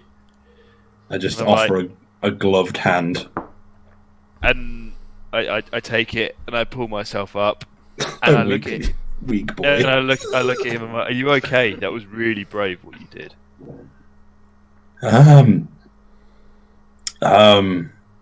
Yes, I'm always fine. I'm a tough cookie. Bit of lightning won't hurt me. I turn around in prestidigitation, my clothes clean. Just first thing you Still do got- is like bing. Yeah, I'm like, oh shit, I don't look my best. Best cantrip ever. Has it got a hole in it though, where the electricity hit you? Not anymore. I don't know.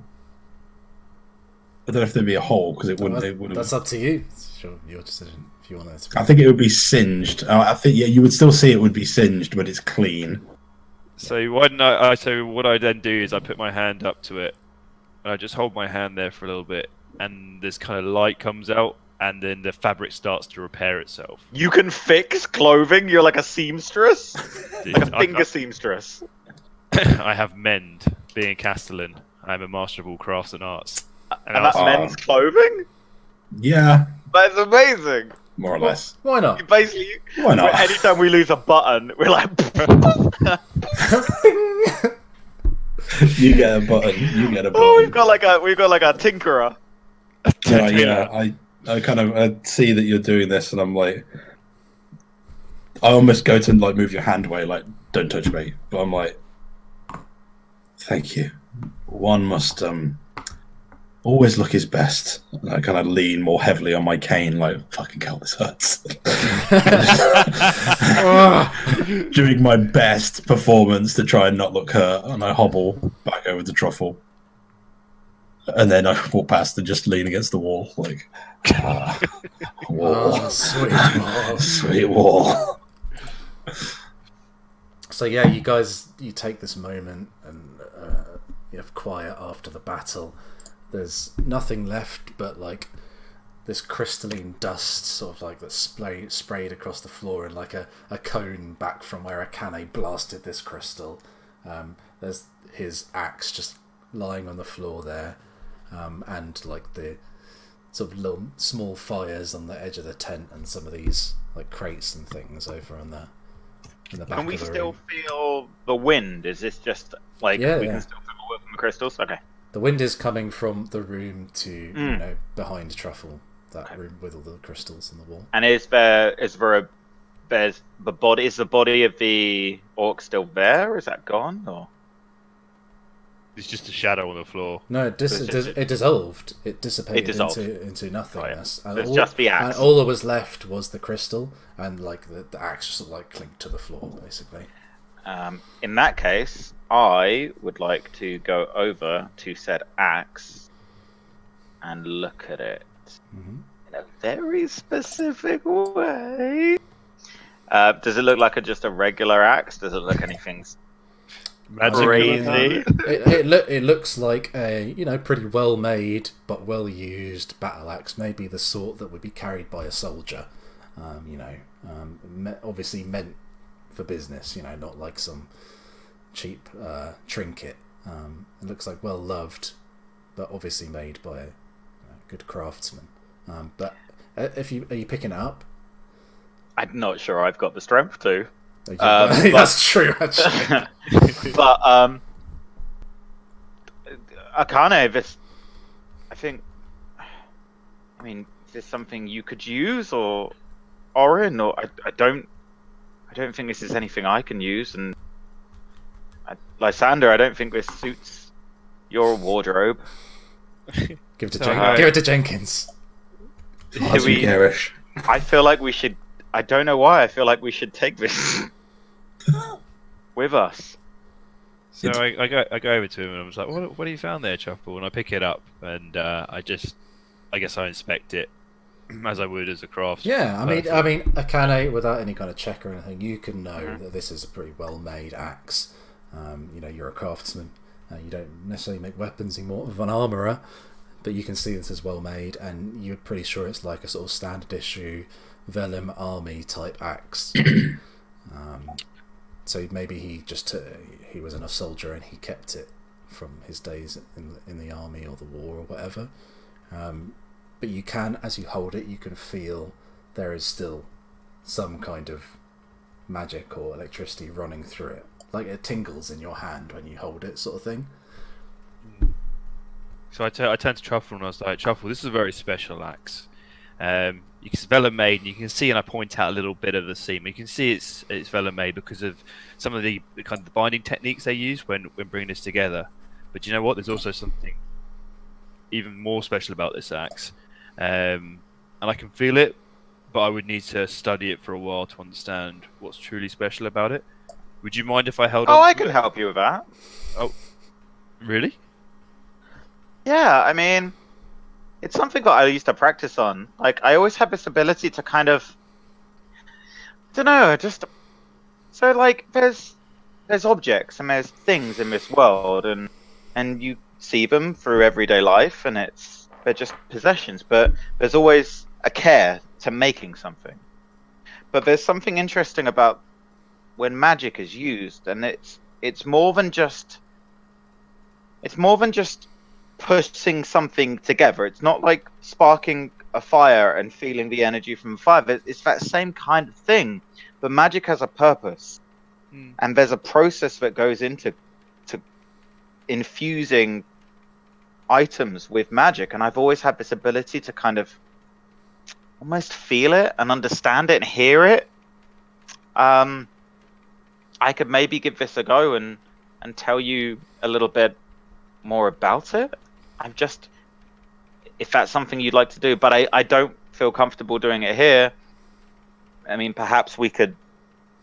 I mean, I think we should take it with us to show Garlock anyway, because this is proof that we've got rid of Balien. And maybe when we're there, I can identify it. Okay. You just show him his corpse. I mean, Lysander, unless you're gonna. Oh, you're joking. There is no corpse. Okay, tell you what. Give me a couple minutes. I'll spend a couple minutes with it, and I'll give you a rough idea of how. Maybe I'll tell you more if I can. I'll help. That sounds wonderful, Truffle. And I kind of. And then I take the axe and I put it down and I touch it up and it tells me magic things.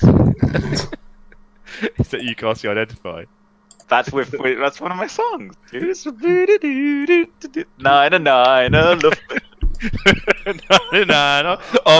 I'm keen to wrap things up at this point. So you casting Identify, yes? Big time. I love that speech you were trying not to say, I can identify things. I do you know what? It took me right to the end. It's like, You're like, oh shit.